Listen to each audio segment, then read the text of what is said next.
আসসালামু আলাইকুম। আমরা গতদিন বায়োস্ট্যাটের কিছু গুরুত্বপূর্ণ জিনিস নিয়ে আলোচনা করেছি যেগুলো সেকেন্ড প্রফেশনাল পরীক্ষার্থীদের জন্য দরকার। তো যে জিনিসগুলা আমরা গতদিন শেষ করতে পারিনি সেই জিনিসগুলো নিয়ে আজকে একটু কথা বলবো। আমরা আজকের ক্লাসটা একটু গতদিন একটু ইলাবোরেটলি হয়েছে, আর একটু সংক্ষেপে আমরা শেষ করব। তো যারা যারা আমাদের সাথে জমে আছেন তাদের সবাইকে স্বাগতম। আর আমরা গতদিন সম্ভবত ডাটা নিয়ে ভ্যারিয়েবল নিয়ে আমরা আলোচনা করেছি, সেই আলোচনাটাই আমরা একটু কন্টিনিউ করব। আচ্ছা, গতদিন আমরা একটু করি। গতদিন যারা যারা ছিলেন, আপনারা সবাই কি গতদিন ছিলেন? কেউ একজন আমাকে বলেন তো ডাটা মানে কি? ডেফিনেশন বলতে হবে না, মোটামুটি বুঝিয়ে বলতে পারলে হবে। ডাটা মানে কি? আনমিউট হয়ে বলেন। আমরা এই পর্যন্ত আলোচনা করেছিলাম সম্ভবত। হ্যাঁ, কেউ একজন বলতে পারবা ডাটা মানে কি আর ভ্যারিয়েবল মানে কি, দুটোর মধ্যে ডিফারেন্স কি? Data হচ্ছে some attributes or events which are collected by studying the population, R variable হচ্ছে the characteristics which can take on different values on different times. It is called variable. ঠিক আছে, thank you. তাহলে মানে আমরা যদি বলি যে হেয়ার কালার, তো হেয়ার কালার হলে হেয়ার কালারটা হবে হচ্ছে একটা ভ্যারিয়েবল। আর হেয়ার কালার যখন আমরা বলবো যে রেড বা ব্লু বা হোয়াইট, তখন এই যে রেড ব্লু হোয়াইট এই যে ইনফরমেশন গুলো, এগুলো হবে হচ্ছে ডেটা। আর এর মধ্যে আমরা আরো কিছু জিনিস বলেছি যেগুলো আসে, যে ডেটার ক্লাসিফিকেশন এবং ভ্যারিয়েবলের ক্লাসিফিকেশন। আমরা ইন্ডিপেন্ডেন্ট ভ্যারিয়েবলের কথা বলেছি, ডিপেন্ডেন্ট ভ্যারিয়েবলের কথা বলেছি, কনফাউন্ডিং ভ্যারিয়েবলের কথা বলেছি, এবং আমরা আলাদা করে এই থার্ড যে ভ্যারিয়েবল, আরেকটা ভ্যারিয়েবল কি কেউ একদম বলো তো? আমরা তিনটা ভ্যারিয়েবলের কথা বললাম, আরেকটা ভ্যারিয়েবল কি আছে? ভ্যারিয়েবলের classification, intervening variable. Intervening variable. এখন বলো তো যে পিতা এবং পুত্র এর মধ্যে কোনটা ইন্ডিপেন্ডেন্ট ভ্যারিয়েবল আর কোনটা ডিপেন্ডেন্ট ভ্যারিয়েবল?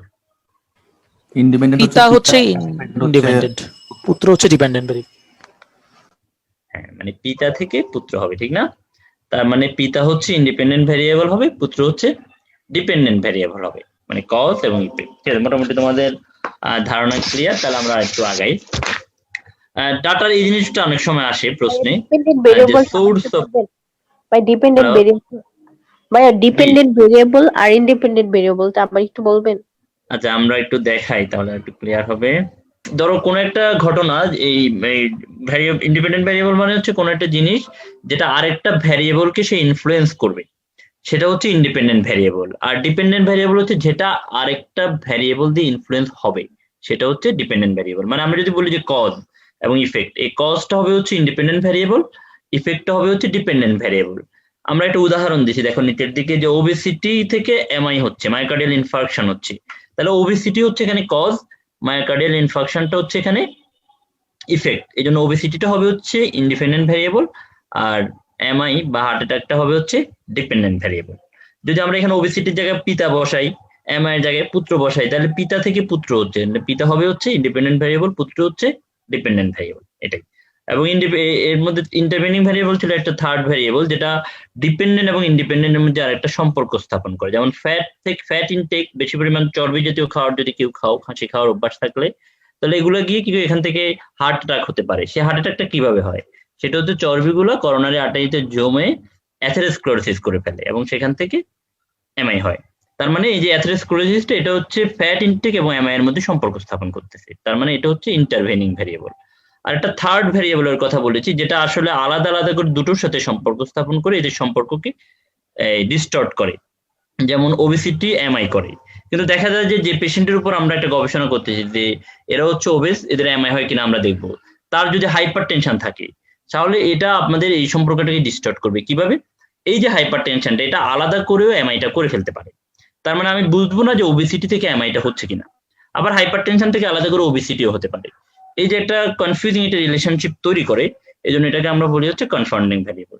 মোটামুটি এটা হচ্ছে ভ্যারিয়েবলের ক্লাসিফিকেশন। পাশাপাশি ডাটার ক্লাসিফিকেশন গুলো আমরা বলেছিলাম।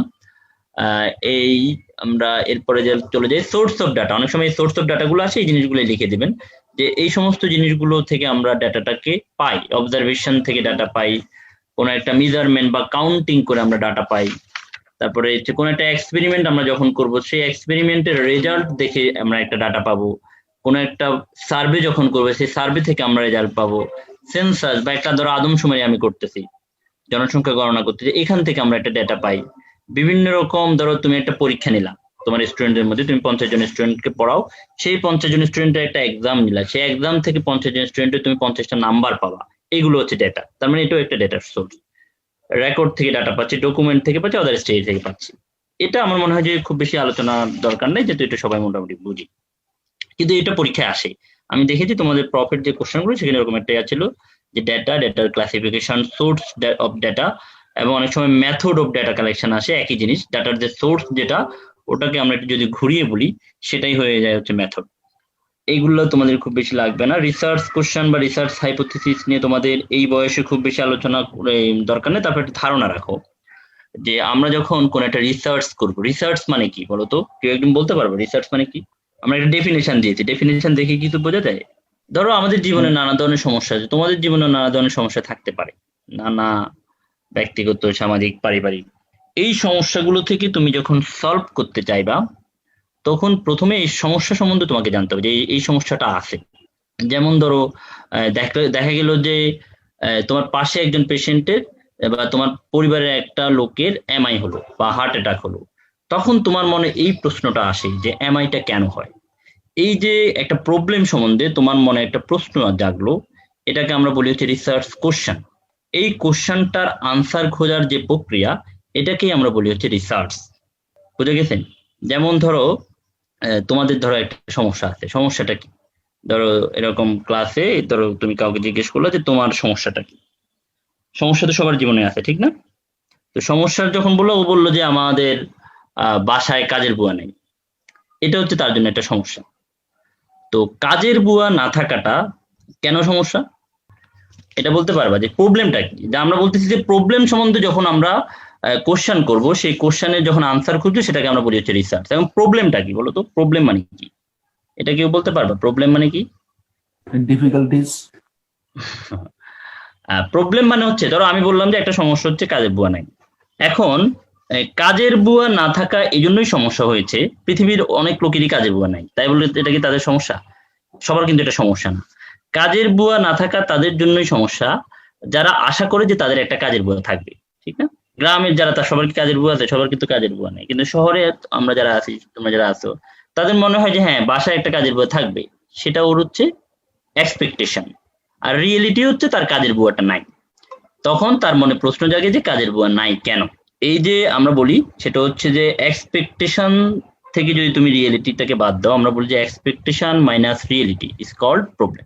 মানে আমাদের যে প্রত্যাশা থাকে, সেই প্রত্যাশার সাথে বাস্তবতার যে ব্যবধান, সেটাই হচ্ছে প্রবলেম বা সমস্যা। সেই প্রবলেম সম্বন্ধে, প্রবলেমের পিছনের কারণ যখন আমি খুঁজে বের করতে যাই, বা প্রবলেমকে যখন আমি প্রশ্ন করি, তখন সেটা হয়ে যায় হচ্ছে রিসার্চ কোশ্চেন। সেই রিসার্চ কোশ্চেনের আনসার খোঁজার যে প্রক্রিয়া, সেটাকে আমরা বলি হচ্ছে রিসার্চ। এটা তোমাদের পরীক্ষায় আসবে না, কিন্তু জেনে রাখো যে রিসার্চ যখন আমরা বলি, এই রিসার্চটা হচ্ছে এই জিনিসটা আমাকে আমরা বুঝাই। এটা আরো একটা বিস্তারিত, যে এই রিসার্চটা হতে হবে হচ্ছে সাইন্টিফিক হতে হবে, রিসার্চটা হতে হবে হচ্ছে সিস্টেমেটিক হতে হবে, রিসার্চটা হতে হচ্ছে এথিক্যাল হতে হবে। তিনটা জিনিস রিসার্চের মধ্যে থাকতে হবে। সেটুকু তোমরা হয়তো লাগবে না, কিন্তু রিসার্চ সম্বন্ধে এটুকু জেনে রাখো। সেকেন্ড প্রফের জন্য এটুকুই যথেষ্ট। স্টাডি ডিজাইন কি তোমাদের পরীক্ষা থাকে? আমি তোমাদের কোশ্চেনে দেখি নাই, মানে আমাকে যে কোশ্চেন গুলো দেওয়া হয়েছে বা আলাদা করে, কিন্তু স্টাডি ডিজাইন থেকে কি তোমাদের কোনো কোশ্চেন থাকে? তোমরা জানো স্টাডি ডিজাইন? বা স্টাডি ডিজাইন সেভাবে আসে না ভাই। স্টাডি ডিজাইন বলতে আমরা বুঝি যে অনেক সময় আমরা এরকমই বুঝি যে এই অবজারভেশনাল কিছু স্টাডি থাকে, এক্সপেরিমেন্টাল কিছু স্টাডি থাকে, এই ধরনের অনেকগুলো জিনিস থাকে। এগুলো তোমাদের সম্ভবত আসে না। আসে না? আসলে আমরা আলোচনায় যাব না। ভাইয়া কোহোর্ট স্টাডিটা ভাইভাতে জিজ্ঞাসা কর। কোহোর্ট স্টাডি যেহেতু আসে, তাহলে মানে স্টাডি ডিজাইন থেকে মাঝে মাঝে কোশ্চেন হতে পারে, এবং কোশ্চেনটা তোমাদের ইদানিং হবে। কারণ হচ্ছে যে বিশেষ করে স্টাডি ডিজাইনের মধ্যে একটা গুরুত্বপূর্ণ স্টাডি ডিজাইন হচ্ছে RCT, মানে র্যান্ডমাইজ কন্ট্রোলড ক্লিনিক্যাল ট্রায়াল। এই যে ভ্যাকসিন নিয়ে অনেকগুলো কথা চলতেছে না, তো বলতে এটা আসতে পারে। এই জন্য যে এইরকম কথা তোমরা দেখবে যে অহরহ শুনতেছো, যে এটা ক্লিনিক্যাল ট্রায়ালে যাচ্ছে, ক্লিনিক্যাল ট্রায়ালে যাবে, বা ফেজ 1 ট্রায়ালে যাবে, ফেজ 2 ট্রায়ালে যাবে। হয়তো এতটুকু তোমাদের আসবে না, কিন্তু ক্লিনিক্যাল ট্রায়াল সম্বন্ধে তোমাদের প্রশ্ন থাকতে পারে, বা RCT সম্বন্ধে তোমাদের প্রশ্ন থাকতে পারে। জন্য সহজে আমরা এটা নিয়ে আলোচনা করি। একটা স্টাডি ডিজাইন মানে হচ্ছে scientific and ethical way and methods of search to harvest valid and reliable information। মানে আমরা ভ্যালিড এবং রিলায়েবল তথ্য পাওয়ার জন্য যখন সাইন্টিফিক পদ্ধতিতে এবং ইথিক্যাল ওয়েতে আগাবো, তখন আমরা এটাকে বলি হচ্ছে স্টাডি ডিজাইন।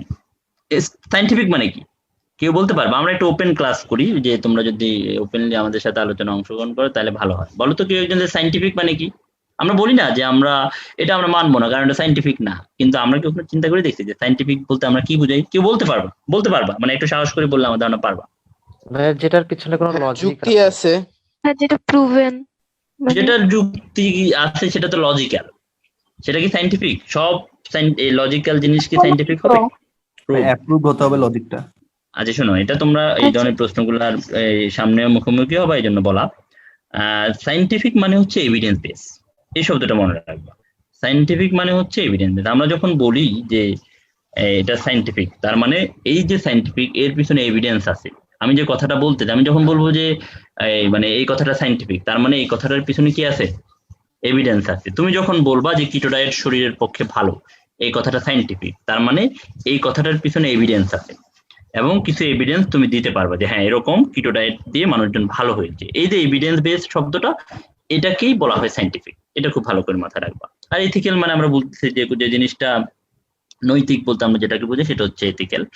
এখানে একটা খুব সুন্দর একটা জিনিস আছে, দেখো, ভ্যালিড এন্ড রিলায়েবল ইনফরমেশন। আমাকে বলো তো ভ্যালিডটা কি, রিলায়েবলটা কি বলতে পারবা? ভ্যালিড কি জিনিস, রিলায়েবল কি জিনিস? শব্দগুলো একটু কেমন কেমন। হ্যাঁ, যে আমরা বলবো যে সাইন্টিফিক মানে হচ্ছে ভ্যালিড, এখন দেখছি যে ভ্যালিড মানে কি আমাকে জিজ্ঞেস করতেছে, বা রিলায়েবল মানে কি আমাকে জিজ্ঞেস করতেছে। ভ্যালিড মানে কি, ভ্যালিডের বাংলা কি?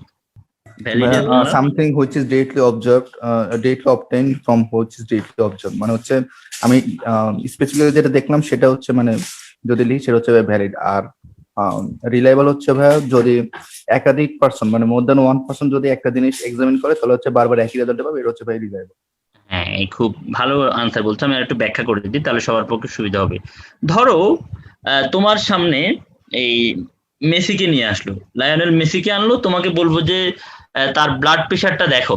তুমি জানো যে তার ব্লাড প্রেশার হচ্ছে 130, বা তুমি মেপে দেখলে যে তার ব্লাড প্রেশার 130 আছে। এরপরে তুমি তিনজন লোককে নিয়ে আসলা, তিনজন লোককে এনে বললাম যে ওর ব্লাড প্রেশারটা দেখো 3 বার করে।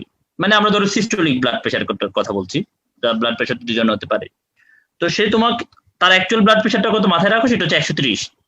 সে ব্লাড প্রেশারটা দেখলো, প্রথমবার পাইলো হচ্ছে 98, দ্বিতীয়বার পাইলো হচ্ছে 99, তৃতীয়বার পাইলো হচ্ছে 100। বুঝা গেছে? সে প্রথমবার পাইলো 98, দ্বিতীয়বার পাইলো 99, তৃতীয়বার পাইলো 100। দ্বিতীয় আরেকজনকে দিলা, সে প্রথমবার পাইলো 129, দ্বিতীয়বার পাইলো হচ্ছে 130, তৃতীয়বার পাইলো 131। তৃতীয় আরেকজনকে দিলা, সে প্রথমবার পাইলো হচ্ছে 98, দ্বিতীয়বার পাইলো 129, তৃতীয়বার পাইলো 160।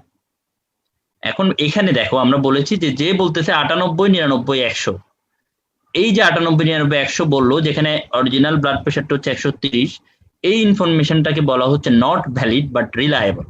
মানে এই আনসারটা ঠিক না, মানে আসলে এটা অরিজিনাল আনসার না, কিন্তু এটাকে আমরা বলতে পারি রিলায়েবল, নির্ভরযোগ্য। সে যতবার মাপতেছে সে কাছাকাছি জিনিস পাচ্ছে, এই জন্য আমরা এটাকে বলবো হচ্ছে রিলায়েবল, কিন্তু এটা ভ্যালিড না। আরেকজন একবার পেলো 129, একবার পেলো 130, একবার 131, তার মানে তার ইনফরমেশনটা অরিজিনাল ইনফরমেশনের খুব কাছাকাছি, তার মানে এটা ভ্যালিড এবং এটা রিলায়েবল, সে একই ধরনের পাচ্ছে। আরেকজনের তুমি মাপতে দিলা, সে একবার পাইলো 98, একবার পাইলো 129, একবার পাইলো 160। এই যে 3 বার সে 3 রকম পাইলো, একবার 98 পেলো, একবার 129 পেলো, একবার 160 পেলো, সে ভ্যালিডও না, সে রিলায়েবলও না। ভ্যালিডেবল হচ্ছে যেটা অরিজিনাল ইনফরমেশন সেটা, আর রিলায়েবল মানে হচ্ছে একজন যখন মানে ভিন্ন ভিন্ন যখন লোক যখন ডাটাগুলো নিবে একই ধরনের ইনফরমেশন যখন পাবে, এটাকে আমরা বলবো হচ্ছে রিলায়েবল।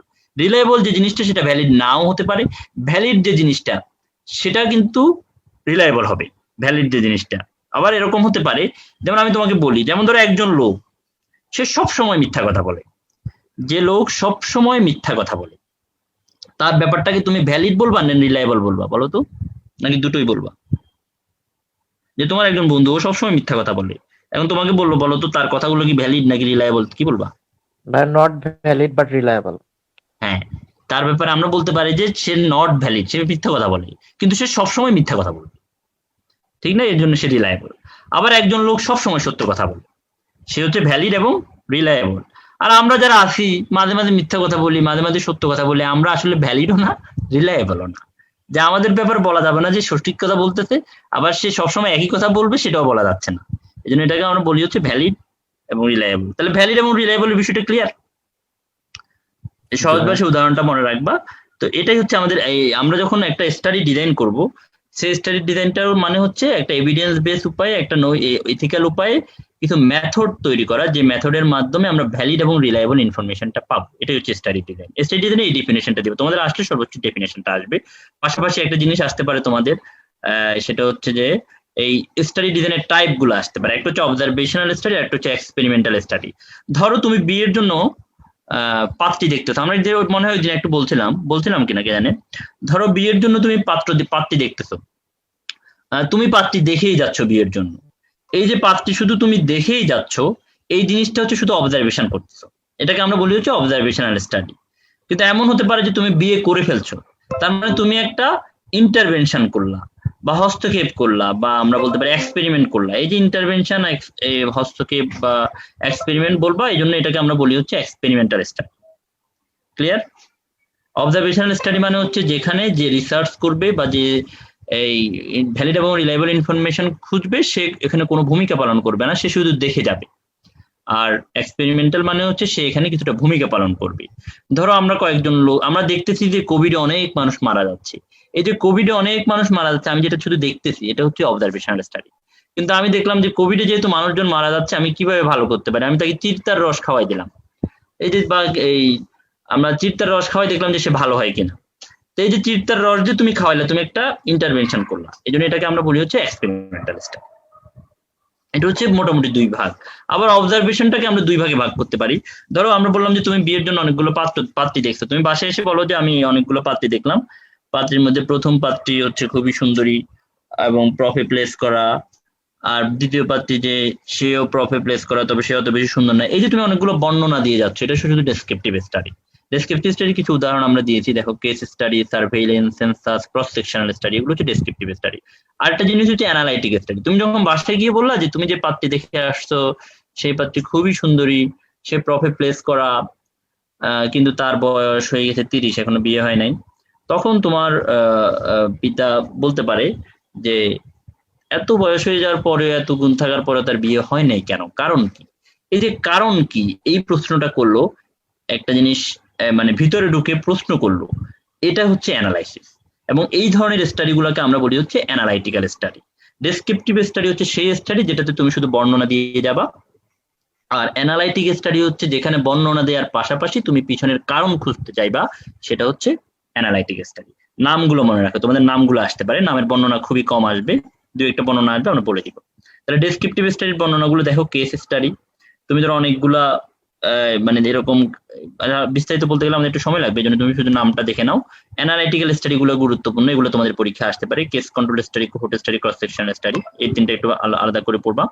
আর এক্সপেরিমেন্টাল স্টাডি হচ্ছে যে আমরা ক্লিনিক্যাল ট্রায়াল গুলো করি, যে ওষুধ কোম্পানি যত ওষুধ বের করে, এই ওষুধগুলো বের করার জন্য তাদেরকে বিভিন্ন রকম ট্রায়াল করতে হয়। এই যে ভ্যাকসিন বের করতেছে, ভ্যাকসিন বের করার আগে কিন্তু আমরা শুনতেছি যে গ্লোব ভ্যাকসিন বের করে ফেলতেছে, তার মধ্যে শুনতেছি সে কোনো একটা ট্রায়ালে আছে, সে ট্রায়ালটা শেষ হয় নাই।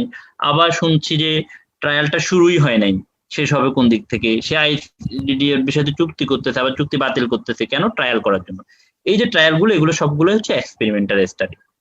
এবং এক্সপেরিমেন্টাল স্টাডির সাথে ক্লিনিক্যাল ট্রায়ালের একটা পার্থক্য আছে।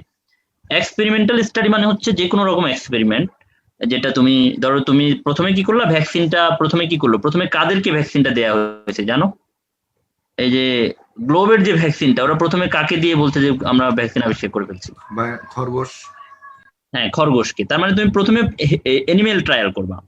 তুমি প্রথমে যখন এনিমেল ট্রায়াল করবা, যে কোনো ধরনের ট্রায়াল, এনিমেল ট্রায়াল হোক, হিউম্যান ট্রায়াল হোক, সবগুলাই হচ্ছে এক্সপেরিমেন্টাল স্টাডি।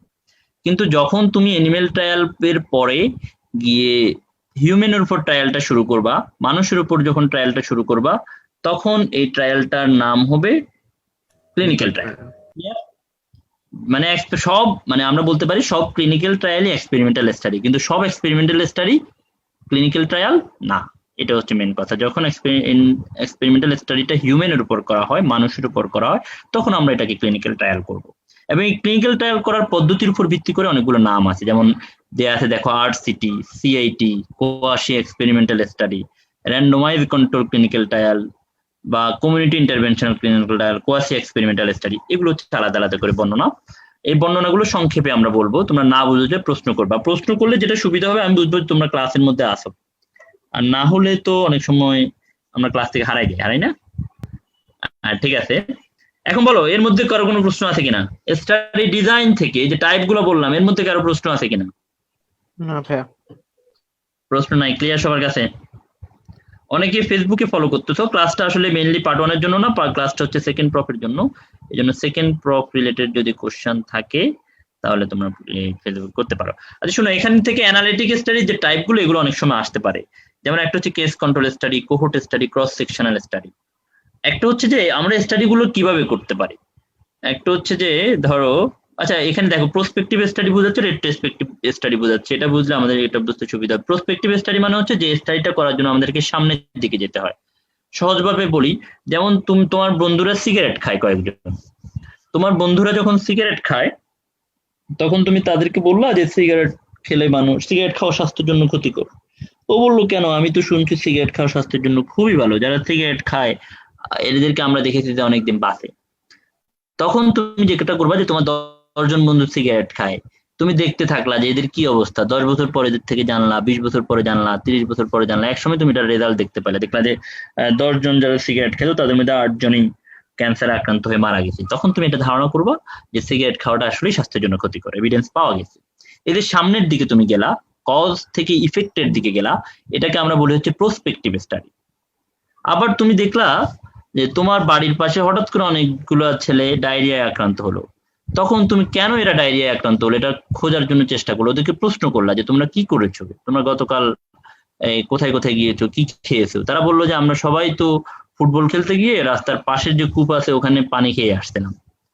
তখন তুমি ধারণা করবা যে ওই কূপের পানি থেকে পানিবাহিত রোগ হয়ে তাদের ডায়রিয়া হয়ে গেছে।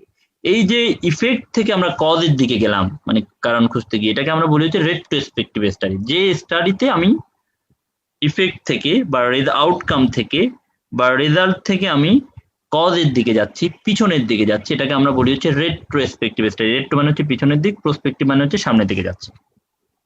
এটুকু শুধু মনে রাখা যে প্রসপেক্টিভ মানে হচ্ছে যে স্টাডিতে আমরা এই পিছন থেকে সামনের দিকে যাই, আর রেট্রোস্পেক্টিভ হচ্ছে যেখানে সামনে থেকে পিছন দিকে যাই। লংজিটিউডিনাল স্টাডি এবং ক্রস সেকশনাল স্টাডি এটা তোমাদের বোঝার খুব বেশি দরকার নাই, ক্রস সেকশনটা লাগবে না। এখানে আমাদের কেস কন্ট্রোল স্টাডি তোমাদের অনেক সময় আসতে পারে, যেটা আমরা বললাম যে রেট্রোস্পেক্টিভ স্টাডি। রেট্রোস্পেক্টিভ স্টাডিতে আমরা কোন দিকে গিয়েছি বলো তো? কজ থেকে ইফেক্টের দিকে গিয়েছি না ইফেক্ট থেকে কজের দিকে? ইফেক্ট থেকে কজের দিকে ভাই? ইফেক্ট থেকে কজের দিকে, মানে পিছনের দিকে গিয়েছি। এই পিছনের দিকে যাওয়ার যে স্টাডিটা, এটারই একটা সম্প্রসারিত রূপ হচ্ছে কেস কন্ট্রোল স্টাডি। তাহলে দুইটার মধ্যে পার্থক্য কি? এই দুইটার মধ্যে পার্থক্য হচ্ছে এরকম, ধরো তুমি দেখতে চাচ্ছ যে তোমার বাড়ির পাশে বললাম না যে 10 জন লোকের ডায়রিয়া হলো, ঠিক না? ডায়রিয়া হওয়ার পরে তুমি তাদেরকে জিজ্ঞেস করলে যে তোমরা কি করেছো, তারা বললো আমরা তো গতকাল দুপুরে ভাত খেয়েছি।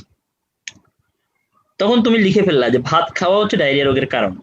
এটা কি ঠিক গবেষণা হবে? একজন ভালো গবেষক হিসেবে তুমি স্বীকৃতি পাবা, না আসলে এটা একটা ভুয়া গবেষণা হবে বলো তো? ভুয়া গবেষণা ভাই। ভুয়া গবেষণা হবে। কেন ভুয়া গবেষণা হবে? কারণ তুমি একটা ইনফরমেশন নিয়ে বলে দিয়েছো, এটাকে তুমি যাচাই করোনি। এরকম যদি হতো আর 10 জন ছেলে যাদের ডায়রিয়া নাই তাদেরও তুমি হিস্ট্রি নিলা, তারাও বললো যে আমরা দুপুরবেলা ভাত খাইছি, তখন তুমি বলতা যে ভাত খাওয়ার সাথে আসলে ডায়রিয়ার কোনো সম্পর্ক নাই, আরো তুমি হিস্ট্রি নিতা। তখন দেখতা যে যাদের ডায়রিয়া নাই তারা বললো যে আমরা টিউবওয়েল থেকে পানি খেয়েছি, আর যাদের ডায়রিয়া আছে তারা বললো যে আমরা তো কূপের থেকে বা পুকুরের থেকে পানি খেয়েছি। তখন তুমি বুঝতে যে পুকুরের পানিটাই হচ্ছে ডায়রিয়ার কারণ। তার মানে আমরা দুইটা গ্রুপ নিয়েছি, ঠিক না? একটা গ্রুপ হচ্ছে যাদের ডিজিজটা আছে, আর একটা গ্রুপ হচ্ছে যাদের ডিজিজটা নাই, ঠিক কিনা? জি ভাই। ক্লিয়ার? এই যে যাদের ডিজিজ আছে এদেরকে আমরা বলবো হচ্ছে কেস, আর যাদের ডিজিজ নাই তাদেরকে আমরা বলবো হচ্ছে কন্ট্রোল। কন্ট্রোল। এই কেস এবং কন্ট্রোল দুটো মিলিয়ে এই স্টাডিটা হচ্ছে কেস কন্ট্রোল স্টাডি। তাহলে আমাকে বলো রেট্রোস্পেক্টিভ স্টাডি আসলে এক ধরনের কেস কন্ট্রোল স্টাডি, ঠিক না? বা কেস কন্ট্রোল স্টাডি এক ধরনের রেট্রোস্পেক্টিভ স্টাডি, কিন্তু এটা একটা সম্প্রসারিত রূপ। এখানে আমরা একটা কি নিচ্ছি? কন্ট্রোল গ্রুপ নিচ্ছি। আমরা একটা কন্ট্রোল গ্রুপ নিয়ে যখন রেট্রোস্পেক্টিভ স্টাডিটা চালাবো তখন এটাকে আমরা কি বলবো? Case control study. ধরো মানে এই এরকম তোমার আমাদের বাস্তব জীবনে এই ধরনের অনেক স্টাডি হতে পারে, ঠিক না? যে এখন ধরো শবনম পারিয়ার বিয়ে ভেঙে গেছে, তো শবনম পারিয়ার বিয়ে ভেঙে যাওয়ার পরে মানুষজন এটা নিয়ে গবেষণা করতেছে না? এরকম অনেক কেস কন্ট্রোল স্টাডি অনেকে ফেসবুকে মানে ফেসবুক নিউজ ফিডে দেখতে পাচ্ছে বা করতেছে যে কেন এদের বিবাহ বিচ্ছেদ হলো। এখন পিছনে অনেকে বলো, পিছনে গিয়ে অনেকে কিছু আবিষ্কার করে না। একজন বলতেছে যে সে ফেসবুকে অনেক ছবি আপলোড দিত তার ভালোবাসার নিদর্শন হিসেবে, এগুলোই হচ্ছে মানে বিচ্ছেদের কারণ। আবার কেউ বলতে ভাইয়া- পারে সে যে, হ্যাঁ বলো। যে নায়ক নায়িকাদের হচ্ছে ডিভোর্স হয়ে গেছে তাদেরকে কেস ধরতেছে, আর যাদের ডিভোর্স হয়নি তাদেরকে হয়তো কন্ট্রোল হ্যাঁ, করতেছে। তাদেরকে কন্ট্রোল করতেছে, ধরে এটাকে একটা মানে স্টাডি করতেছে। তো এই ধরনের অনেক স্টাডি কিন্তু আমরা বাস্তব জীবনে নিয়মিত করি, ঠিক না? হয়তো সেগুলো আমরা লিপিবদ্ধ করি না, এই জন্য আমরা রিসার্চার বা গবেষক হিসেবে স্বীকৃতি পাই না, কিন্তু এই ধরনের অনেকগুলো স্টাডি আমরা কেস কন্ট্রোল স্টাডি করি। বা এরকম হয় যে তোমরা যখন মেডিকেল কলেজে ভর্তি হয়েছো, তখন তুমি ছাড়া আর বাকি সবারই দেখতে যে গার্লফ্রেন্ড আছে, তুমি মনে মনে বলতে যে এই প্রেম টিকবে না। এখন এই প্রেম টিকবে না, বা আসলে তারা পরীক্ষায় খারাপ করবে, যাদের গার্লফ্রেন্ড আছে তাদের পরীক্ষায় খারাপ করবে। এখন এই যে তুমি একটা চিন্তা করলা যে যাদের গার্লফ্রেন্ড আছে তারা পরীক্ষায় খারাপ করবে, এটার জন্য তোমাকে কি করতে হবে? আরো 10 জন আছে যাদের গার্লফ্রেন্ড নাই, তাদেরকে তুমি এই বিবেচনা করতে হবে, আর যাদের গার্লফ্রেন্ড আছে তাদেরকে বিবেচনা করতে হবে, করে তোমাকে প্রফ পর্যন্ত অপেক্ষা করতে হবে। প্রফে গিয়ে যদি দেখা যায় যে যাদের গার্লফ্রেন্ড আছে তারা ভালো রেজাল্ট করছে, তখন তুমি একটা সিদ্ধান্তে আসবা যে আসলে প্রেম করাটা হচ্ছে পড়াশোনার জন্য খুব ভালো একটা কাজ। এটাও তো এক ধরনের গবেষণা, ঠিক না? এই গবেষণা কি কেস কন্ট্রোল স্টাডি হবে? জি ভাইয়া। এটা কেস কন্ট্রোল স্টাডি হবে না, কারণ এটা তো তুমি পিছন হবে না। থেকে গিয়েছো, ঠিক না? এটা প্রসপেক্টিভ কোহোর্ট হবে ভাইয়া, হচ্ছে প্রসপেক্টিভ স্টাডি, এবং এই স্টাডিটার নামই হচ্ছে কোহোর্ট স্টাডি। Cohort study. এটার নাম কি? Cohort study. আমরা বলতে পারবো যে কোহোর্ট স্টাডি হচ্ছে যে যেটাকে আমরা কজ থেকে ইফেক্টের দিকে যাব, সেটাকে আমরা বলবো হচ্ছে কোহোর্ট স্টাডি। দেখো এখানে আমরা বলছি যে ওয়ান গ্রুপ হবে হচ্ছে এক্সপোজড, অ্যানাদার গ্রুপ হবে হচ্ছে আনএক্সপোজড। এক্সপোজ মানে হচ্ছে যারা প্রেম করে তারা হচ্ছে এক্সপোজড গ্রুপ, যারা প্রেম করে না তারা হচ্ছে আনএক্সপোজড গ্রুপ। এদের রেজাল্টটা আমরা দেখবো। All free from outcome at the start, প্রথম দিকে তাদের কোনো আউটকাম থাকবে না। যখন আউটকাম হচ্ছে যে যখন আমরা আউটকাম প্রফের সময় গিয়ে তুমি দেখলা যে তাদের কার কি রেজাল্ট, এই যে জিনিসটা দেখলা, এটাই হচ্ছে কোহোর্ট স্টাডি, এবং এটা হচ্ছে প্রসপেক্টিভ। এটাকে আমরা লংগিচুডিনাল বলি। আমরা একটা দেখিয়েছিলাম যে লংগিচুডিনাল এবং ক্রস সেকশনাল, তোমাদের এটা জানতে লাগে না। লংগিচুডিনাল বলতে তোমরা এটুকু মাথায় রাখো যে লংগিচুডিনাল হচ্ছে যে ধরনের স্টাডিতে আমাদের ফলো আপ করতে হয়, ঠিক না? ফলো আপ করতে হয়। ধরো তুমি লং টাইম দেখলা যে ফার্স্ট ইয়ারে কেউ প্রেম করে এবং 5 বছর পরে দেখলা যে তারা বিয়ে করে ফেলছে। এখন তোমার কি ধারণা এই যে বিয়ে এবং প্রেম এটা আসলে একদিনে দেখাতে হয়ে গেছে? দিনের পর দিন তাদের দেখা করতে হয়েছে।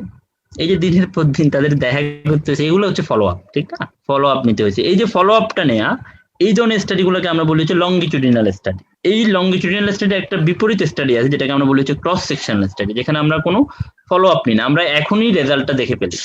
যে এখনই আমরা দেখলাম যে এই আমাদের ফেসবুকে এই 23 জন, ধরো এখানে আমাদের লাইভে কতজন আছে, আমরা দেখলাম যে এখানে আমাদের লাইভে 26 জন স্টুডেন্ট আছে। এখন তুমি দেখলা যে আরেক জায়গায় লাইভ চলতেছে যে এখানে 50 জন স্টুডেন্ট আছে। তুমি সিদ্ধান্ত নিয়ে নিলা যে এই ভাই আছে, ওই ভাইয়াটা হচ্ছে ভালো ক্লাস নেই, কারণ ওখানে 60 জন স্টুডেন্ট আছে। এই যে এখনই একটা সিদ্ধান্ত নিয়ে নেয়া, কোন রকম ফলো আপ না করা, এটাকে আমরা বলি হচ্ছে ক্রস সেকশনাল স্টাডি। আর ফলো আপ নেওয়া হচ্ছে লংগিচুডিনাল স্টাডি। তুমি আজকের পরীক্ষাটা দেখলা বা আজকের ক্লাসটা দেখলা, পরের আরেকটা ক্লাসে দেখলা, পরের আরেকটা ক্লাসে দেখলা, এরকম কয়েকটা ক্লাস দেখে তুমি একটা সিদ্ধান্ত নিলা যে এটা হচ্ছে আসলে এই ভাইয়া থেকে এই ভাইয়া ভালো, তখন একটা সিদ্ধান্ত নিলা। এটা হচ্ছে লংগিচুডিনাল স্টাডি। আর ক্রস সেকশন হচ্ছে এখনই তুমি একটা পয়েন্টে তুমি সিদ্ধান্তটা নিয়ে ফেলবা। মোটামুটি এখানে দেখো প্রসপেক্টিভ স্টাডি গুলো মেইনলি লংগিচুডিনাল হয়, কারণ এখানে ফলো আপ করতে হয়। তো এই প্রসপেক্টিভ স্টাডিটাকে আমরা বলবো হচ্ছে কোহোর্ট স্টাডি। কখন কোহোর্ট স্টাডি বলবো? যখন এখানে একটা কন্ট্রোল গ্রুপ থাকবে। এই যে আমরা বললাম না যে এক্সপোজড এবং আনএক্সপোজড গ্রুপ, এখানে আনএক্সপোজড গ্রুপটা হচ্ছে কন্ট্রোল গ্রুপ, আর এক্সপোজড গ্রুপটা হচ্ছে কি, যেটা হচ্ছে আমরা কেস কন্ট্রোলের বেলায় বলেছিলাম যে কেস, এখানে কেস বলবো না, এখানে আমরা এক্সপোজ বলবো, আনএক্সপোজ বলবো। কিন্তু আসলে মেইনলি আনএক্সপোজটা বোঝাচ্ছে হচ্ছে কি কন্ট্রোল গ্রুপ, আর এক্সপোজটা বোঝাচ্ছে হচ্ছে কেস। ক্লিয়ার? মোটামুটি কোহোর্ট স্টাডি। কোহোর্ট স্টাডি এবং কেস কন্ট্রোলের মধ্যে কোন স্টাডিটা ভালো বলো তো? কেউ যদি তোমাকে জিজ্ঞেস করে যে এই দুইটা স্টাডির মধ্যে কোন স্টাডিকে ভালো, কোহোর্ট স্টাডিটা ভালো। Case control. কোহোর্ট স্টাডি ভালো না case control study? Case control study সুবিধা কি বলো তো? শর্ট টাইমে আমি রিপোর্ট পেয়ে যাচ্ছি, শর্ট টাইমে রিপোর্ট পাচ্ছি, কস্ট ইফেক্টিভ। Cost effective. তারপর কেস কন্ট্রোলের সুবিধাগুলো আমি দেখাই। এগুলো হচ্ছে কেস কন্ট্রোলের সুবিধা, এগুলো হচ্ছে অসুবিধা। দেখো এটা হচ্ছে কুইক পাবো, ইনএক্সপেন্সিভ। কিছু রেয়ার ডিজিজের ক্ষেত্রে আমরা এটাকে গুড বলবো। কেন? কারণ রেয়ার ডিজিজের গুলি সাধারণত কজ থেকে ইফেক্টের দিকে যেতে পারবে না। রেয়ার ডিজিজ তুমি তখনই পাবা যখন এটা ইফেক্টটা পাইলা, তখন তুমি কজের দিকে গেলা, এই জন্য এটাকে গুড ফর রেয়ার ডিজিজ বলি। এখন আমাকে বলো এই দুইটা স্টাডির মধ্যে এটা হচ্ছে এদের সুবিধা অসুবিধাগুলো। কিন্তু কেস কন্ট্রোল এরকম হয় না যে বায়াসের সম্ভাবনা থাকে না। তোমার আশেপাশে অনেক রোগী দেখবা, বুঝছো, তাদেরকে ধরো তুমি ওয়ার্ডে যখন প্রথম যাবা, অনেককে জিজ্ঞেস করবা যে সিওপিডি তুমি হিস্ট্রি নিচ্ছ, তুমি তাকে জিজ্ঞেস করলে যে চাচা আপনি কি সিগারেট খান, সে বললো যে না আমি তো সিগারেট খাই না। তুমি চিন্তা করলে তাহলে সিওপিডিটা কেন হলো? আসলে সে এখন সিগারেট খায় না, মানে হসপিটালে এসে তার সিগারেট দিবে কে, সেই জন্যই খায় না, কিন্তু আগে সিগারেট খাইতো, কিন্তু তোমাকে সেই ইনফরমেশনটা দেয় নাই, বা ইনফরমেশনটা আসলে সে বুঝেই নাই যে কি বলতে হবে। তাহলে এই ধরনের সমস্যাগুলো হতে পারে না কেস কন্ট্রোলের বেলায়? জি ভাইয়া। কিন্তু এটা কোহোর্টের বেলায় হবে না। কোহোর্টের বেলায় তুমি একেবারে সরাসরি কেস থেকে ইফেক্টের দিকে যাচ্ছ, এখানে তোমার বায়াসের সম্ভাবনাটা কম, কিন্তু কেস কন্ট্রোলের বেলায় বায়াসের সম্ভাবনাটা বেশি। কোহোর্টের অনেকগুলো অসুবিধা আছে, যেমন এগুলো হচ্ছে কোহোর্টের সুবিধা অসুবিধা, একটু দেখে নিতে পারো। কিন্তু সব মিলিয়ে কোহোর্ট আমাদের এই খরচ হবে বেশি, কোহোর্টে আমাদের সময় লাগবে বেশি, কিন্তু কোহোর্টের যে রেজাল্টটা, সেই রেজাল্টটা আমাদের আসলে অ্যাকচুয়াল ইনফরমেশনের কাছাকাছি যাবে। এই জন্য সায়েন্সে যে স্টাডিগুলো করা হয়, যে স্টাডিগুলোকে ভালো স্টাডি বলা হয়, সেগুলো অধিকাংশই হচ্ছে কোহোর্ট স্টাডি। কেস কন্ট্রোল স্টাডিকে মেডিকেল সায়েন্স বলো, যে কোনো সায়েন্সে বলো, এটা ভালো স্টাডি হিসেবে বিবেচনা করা হয় না, কারণ কেস কন্ট্রোল স্টাডিতে তুমি সঠিক ইনফরমেশন গুলো নাও পেতে পারো, বা তুমি বায়াস হতে পারো, কিন্তু বায়াসের সম্ভাবনাটা কমে যায়। কোর্টেও কিছু সমস্যা আছে, কোর্টে খরচ বেশি হয়, আবার কোর্টে তোমাকে ফলো আপ দিতে হয়, আবার এমন হতে পারে যে তুমি যে ফ্রেন্ডদের কে নিয়ে গবেষণা করতেছো, সেই ফ্রেন্ডদের সাথে আর কোনো যোগাযোগ করতে পারতেছো না, এরকম অনেকগুলো সমস্যা হতে পারে। কিন্তু সবগুলো মিলিয়ে মনে রাখবা যে কোহোর্ট এবং কেস কন্ট্রোলের মধ্যে কোহোর্ট স্টাডিটা হচ্ছে ভালো স্টাডি, মানে অবজারভেশনাল স্টাডির মধ্যে। এইগুলো আমাদের স্টাডি। এখন আসো আমাদের এক্সপেরিমেন্টাল যে স্টাডিগুলো, এই এক্সপেরিমেন্টাল স্টাডির মধ্যে সবচেয়ে গুরুত্বপূর্ণ স্টাডি হচ্ছে র্যান্ডমাইজ কন্ট্রোল ট্রায়াল। একটা সহজ উদাহরণ দিই, তাহলে তোমরা বুঝতে পারবে। ধরো তোমরা গ্যাস্ট্রিকের ওষুধগুলোর নাম শুনছো তো মোটামুটি, না? যেমন জি ভাই, ওমিপ্রাজল একটা ওষুধ আছে, ইসোমিপ্রাজল একটা ওষুধ আছে, ঠিক না?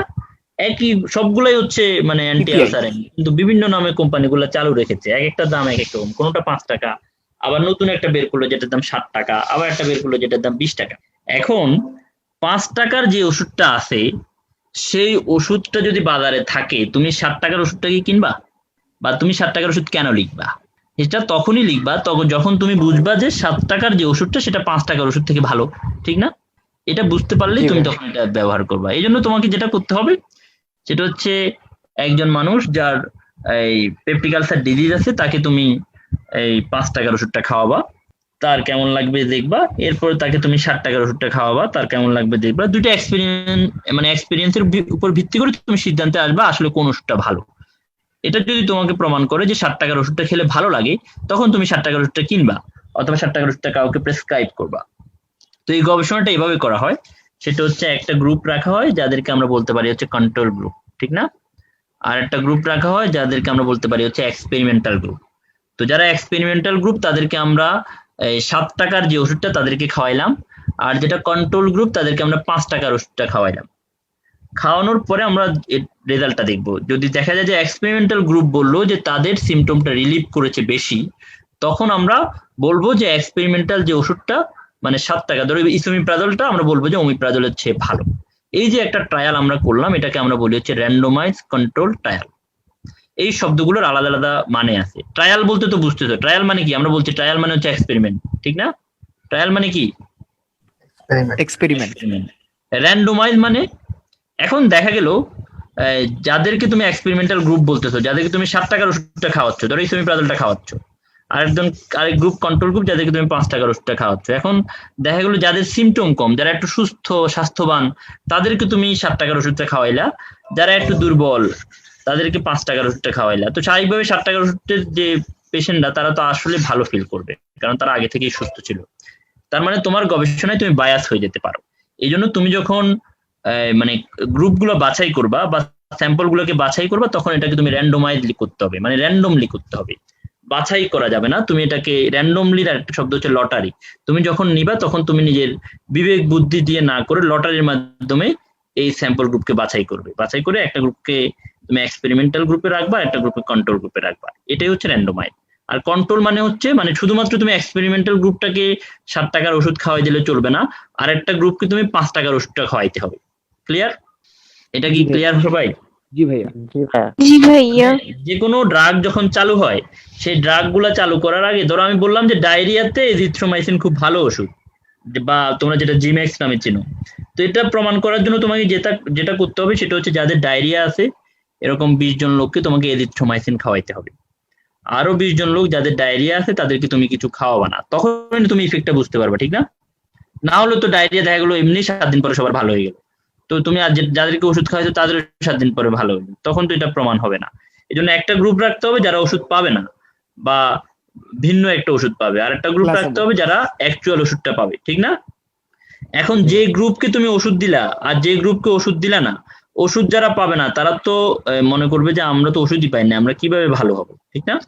এটা তো মনে করতে পারে। তাকে তুমি জিজ্ঞেস করলে আপনি কি এখন ভালো হয়েছেন, সে বললো আমাকে তো ওষুধই দেন না, আমি ভালো হবো কিভাবে?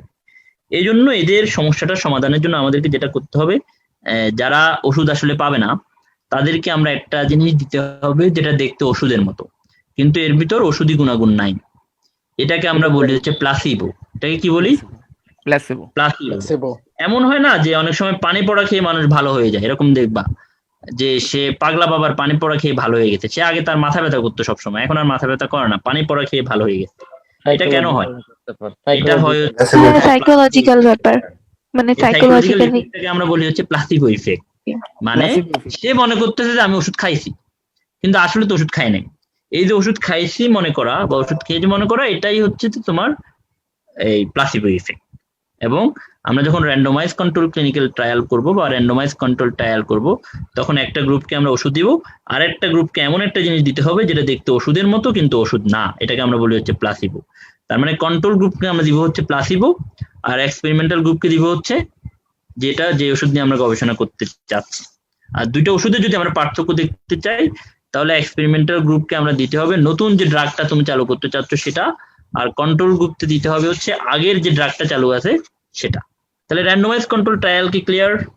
জি ভাই, লাস্টের টুকু বুঝি নাই। লাস্টের মানে হচ্ছে আমরা বলছি যে দুইটা গ্রুপ থাকবে, একটা হচ্ছে এক্সপেরিমেন্টাল গ্রুপ আর একটা হচ্ছে কন্ট্রোল গ্রুপ।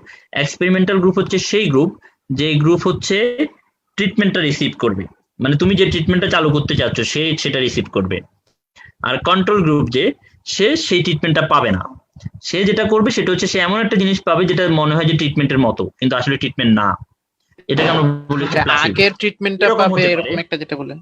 আরেকটা হচ্ছে যে তুমি দেখতে চাচ্ছ যে ইসোমিপ্রাজলটা তুমি চালু করতে চাও, বাজারে ওমিপ্রাজল আছে, এখন তোমাকে প্রমাণ করতে হবে ওমিপ্রাজলের থেকে ইসোমিপ্রাজল ভালো। ইসোমিপ্রাজল তো সে আগে থেকে খায়, এই জন্য তোমাকে একটা গ্রুপ নিতে হবে যাদেরকে তুমি দিবে হচ্ছে ওমিপ্রাজল, আরেকটা গ্রুপ নিবা যাদেরকে দিবে হচ্ছে ইসোমিপ্রাজল। আমরা বলতে পারি এক্সপেরিমেন্টাল যে গ্রুপটা তাদেরকে দিব হচ্ছে ইসোমিপ্রাজল, আর কন্ট্রোল গ্রুপটাকে দিব হচ্ছে ওমিপ্রাজল। দুইটা গ্রুপের রেজাল্টটা তুমি কম্পেয়ার করবা, যদি প্রমাণ হয় যে এক্সপেরিমেন্টাল গ্রুপ ভালো রেজাল্ট দিচ্ছে, তার মানে তুমি এই ড্রাগটা চালু করতে পারবা। আর যদি দেখা যায় না কন্ট্রোল গ্রুপটা ভালো, তার মানে এই ড্রাগটা আসলে ভালো না, এই নতুন ড্রাগটা চালু করা যাবে না। মানে এটা দুই ধরনের হতে পারে, একটা হচ্ছে তুমি শুধুমাত্র প্লাসিবো দিয়ে চালু করতে পারো, আর একটা হচ্ছে প্রচলিত আর একটা ড্রাগের সাথে কম্পেয়ার করার জন্য এই গবেষণাটা করতে পারো। এই যে কোভিড এর যে ভ্যাকসিন দেয়া হচ্ছে, এই ভ্যাকসিনটাও ঠিক এভাবেই, যে বলে না যে বাংলাদেশ প্রথম ভ্যাকসিন, মানে প্রথমে এই থার্ড ট্রায়ালটা চালাবে বাংলাদেশে, তো এটা করবে এরকম ধরো 5,000 স্বাস্থ্যকর্মী, এই 5,000 স্বাস্থ্যকর্মীর মধ্যে 2,500-কে ভ্যাকসিনটা দিবে, আর 2,500-কে ভ্যাকসিন দিবে না, তাদেরকে ভ্যাকসিনের অ্যাম্পুল পুরো পানি দিয়ে দিবে, কিন্তু মনে হবে যে ভ্যাকসিনের মতো। এখন দেখবে যে এদের কাদের মধ্যে যারা ভ্যাকসিন পেয়েছে তাদের মধ্যে নতুন করে কোভিড আক্রান্ত কত, যাদেরকে ভ্যাকসিনের ভায়ালায় করে পানি দেওয়া হয়েছে তাদের মধ্যে কোভিড আক্রান্ত সংখ্যা কত, তারপর এই দুইটা গ্রুপকে তুলনা করা হবে। এটাই হচ্ছে র্যান্ডমাইজ কন্ট্রোল ট্রায়াল অথবা randomise control clinical trial. Clear? এটার এই একটা হচ্ছে এই ক্লিনিক্যাল ট্রায়ালে হিউম্যানকে ভলান্টিয়ার হিসেবে ইনভলভ করতে হবে। এটা হচ্ছে প্রসপেক্টিভ। প্রসপেক্টিভ মানে কি? মানে হচ্ছে সামনে ইনজেকশন দিয়েছি, ইনজেকশন দিয়ে এটা রেজাল্টটা দেখতেছি। এটা লংগিচুডিনাল হবে। লংগিচুডিনাল বলতে আমরা বোঝাচ্ছি এটা কি থাকবে, ফলো আপ থাকবে, ঠিক না? মানে তুমি দেখবা যে এখন ইনজেকশন দিলা, এরপরে 5 বছর পরে দেখলা যে রেজাল্টটা কেমন, 10 বছর পরে রেজাল্টটা কেমন দেখলা। অ্যানালাইটিক্যাল, এই জিনিসটাকে আমরা অ্যানালাইসিস করব। অ্যানালাইসিস মানে হচ্ছে এই যে কম্পেয়ার করতেছি, এই কম্পারিজনটাই হচ্ছে অ্যানালাইটিক্যাল। আবার কিছু উপায় বলছে যে ইন্টারভেনশনাল র্যান্ডমাইজ কন্ট্রোল, যেগুলো নিয়ে আমরা আলোচনা করছি। একেবারে লাস্টে দেখো একটা অপশন আছে ব্লাইন্ডিং। ব্লাইন্ডিং মানে কি? ব্লাইন্ডিং মানে এরকম, ধরো যে গ্রুপকে তুমি ভ্যাকসিন দিলা না, সেই গ্রুপ কি সাইকোলজিক্যালি উইক থাকবে না? যেটাকে তুমি ভায়ালের মধ্যে পানি দিছো, সে তো যদি জানে যে সে কি পাচ্ছে, সে ভ্যাকসিন পাচ্ছে না, সে তো মনে করবে আসলে আমার করোনা যে কোনো সময় হয়ে যেতে পারে। তার সর্দি কাশি হলে সে তোমাকে রিপোর্ট করবে যে আমার গলা ব্যথাও আছে। ক্লিয়ার কিনা? এই জন্য তাকে জানতে দেয়া যাবে না যে সে আসলে কি ভ্যাকসিন পাচ্ছে নাকি এই প্লাসিবো পাচ্ছে।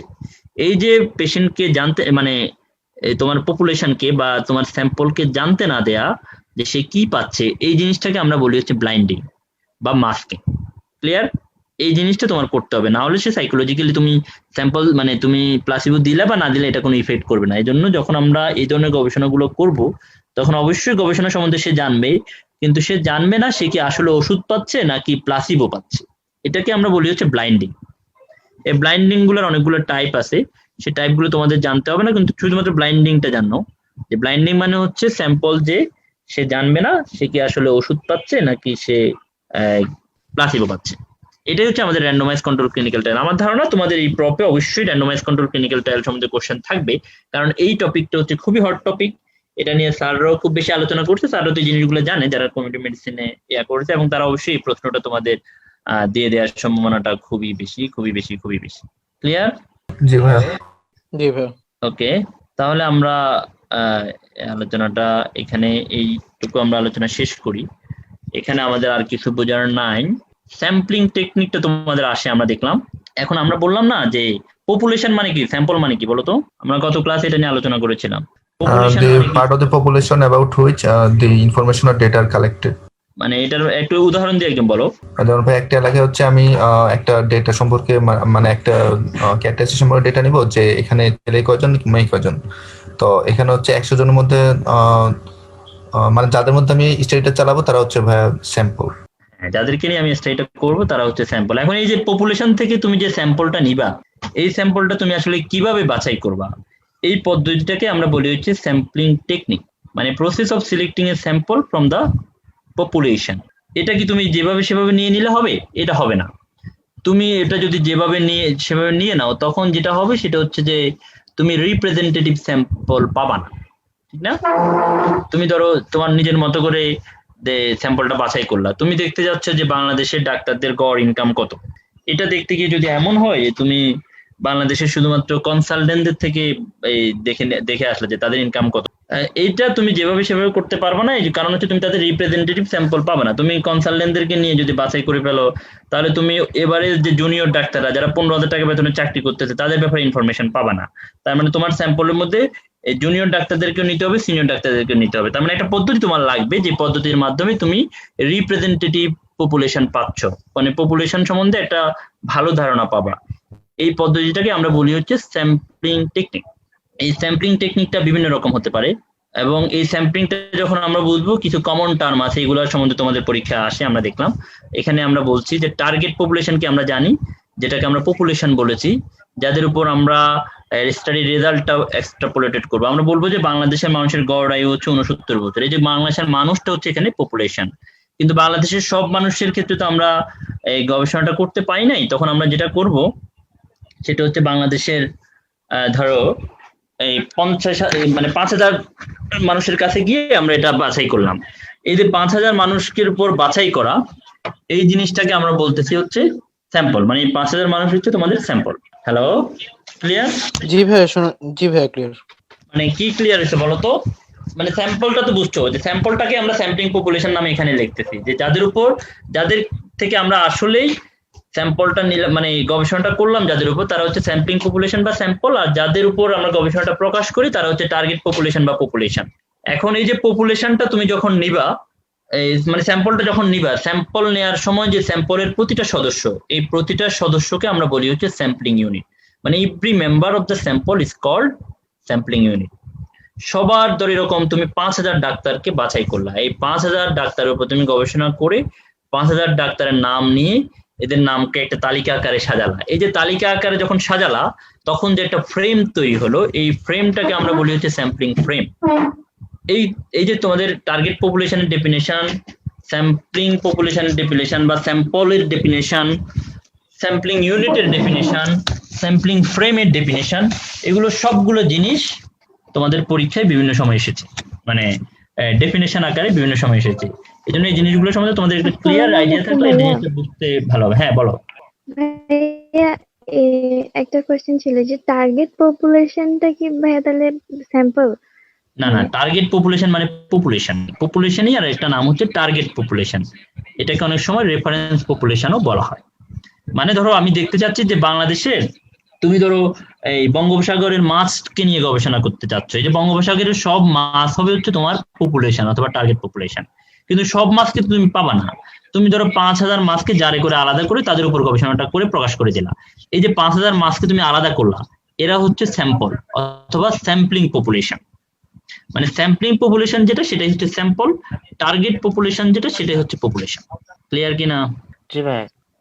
আচ্ছা ঠিক আছে, আমরা বলছিলাম স্যাম্পলিং টেকনিক সম্বন্ধে। স্যাম্পলিং টেকনিকের প্রশ্নগুলো তোমাদের পরীক্ষায় ইনভেরিয়েবলি আসে। বিশেষ করে আমরা এর আগে যে স্লাইডটা দেখাইলাম, যে এই যে মানে কমন টার্ম যেগুলো, পপুলেশনের ডেফিনেশন, টার্গেট পপুলেশনের ডেফিনেশন, স্যাম্পলের ডেফিনেশন বা স্যাম্পলিং পপুলেশনের ডেফিনেশন, স্যাম্পলিং ইউনিটের ডেফিনেশন, স্যাম্পলিং ফ্রেমের ডেফিনেশন, এগুলো বারবার আসছে।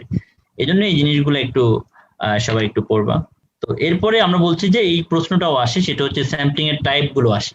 স্যাম্পলিংটা আমরা দুই ভাগে ভাগ করতে পারি, একটা হচ্ছে র্যান্ডম স্যাম্পলিং আর একটা হচ্ছে নন র্যান্ডম স্যাম্পলিং। একটা হচ্ছে র্যান্ডম স্যাম্পলিং, মানে হচ্ছে যে স্যাম্পলিং এ যে কোনো ধরনের স্যাম্পল ইউনিট, মানে স্যাম্পল ইউনিট হিসেবে যে কেউ এখানে আসতে পারে, এই ধরনের সম্ভাবনা যে সমস্ত স্যাম্পলিং এ থাকবে সেটাকে আমরা বলি হচ্ছে প্রবাবিলিটি স্যাম্পলিং অথবা র্যান্ডম স্যাম্পলিং। আর যেখানে সবার সমানভাবে আসার সম্ভাবনা থাকে না সেটা হচ্ছে নন র্যান্ডম স্যাম্পলিং। আমি বলছিলাম ধরো তুমি বাংলাদেশের ডাক্তারদের সাথে ডাক্তারদের নিয়ে গবেষণা করতে চাও, 1,20,000 ডাক্তার, এই 1,20,000 ডাক্তার থেকে তুমি 5,000 ডাক্তারকে স্যাম্পল হিসেবে নিবা। এখন এই 5,000 ডাক্তারের স্যাম্পল হিসেবে 1,20,000 ডাক্তারের যে কারো আসার সম্ভাবনা যে স্যাম্পলিং এ থাকে সেটাই হচ্ছে প্রবাবিলিটি স্যাম্পলিং অথবা র্যান্ডম স্যাম্পলিং। আর যে স্যাম্পলিং এ সবার আসার সম্ভাবনা থাকে না, অনেকেই বাদ পড়ে যাওয়ার সম্ভাবনা থাকে বা বোঝা যায় যে এ আসবে বা এ আসবে না, সেটাই হচ্ছে নন র্যান্ডম স্যাম্পলিং বা নন প্রবাবিলিটি স্যাম্পলিং। সহজভাবে আমি বলি, ধরো আমি যদি লটারির মাধ্যমে একটা জিনিস এই স্যাম্পল বাছাই করি, যে এখানে 5,000 লোক আছে, তার মধ্যে লটারির মাধ্যমে আমি এই 1,000 লোকে বাছাই করলাম, তাহলে এখানে যে কেউ আসার সম্ভাবনা আছে। এই জন্য লটারির মাধ্যমে আমরা যে স্যাম্পলিং করব বা এই ধরনের লটারির পদ্ধতিতে যে স্যাম্পলিং গুলো হবে এটা হচ্ছে র্যান্ডম বা প্রবাবিলিটি স্যাম্পলিং। আর লটারি ছাড়া যে স্যাম্পলটা হওয়ার সম্ভাবনা সেটা হচ্ছে নন র্যান্ডম বা নন প্রবাবিলিটি স্যাম্পলিং। এটা ক্লিয়ার কিনা সবার কাছে? জি ভাই। এটার কোনো কনফিউশন থাকলে একটু প্রশ্ন করতে পারো। র্যান্ডম স্যাম্পলিং আরেকবার বললে ভালো হয়। হ্যাঁ হ্যালো ভাই, আরেকবার বললে ভালো হয়।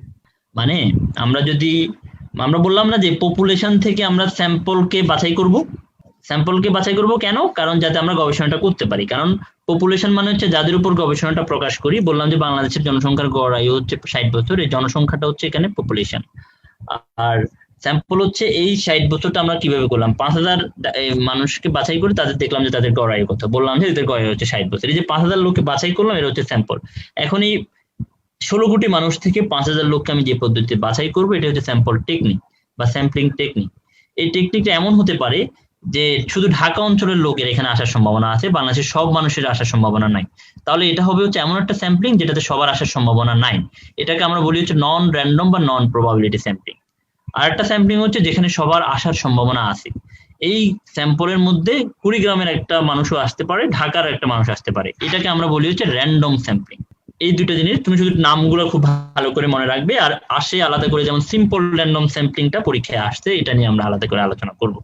এখন র্যান্ডম স্যাম্পলিং এর নামগুলো খেয়াল করো। সিম্পল র্যান্ডম স্যাম্পলিং, এই নামগুলো খুব ভালো করে আসে, এগুলো খুব ভালো করে পড়তে হবে।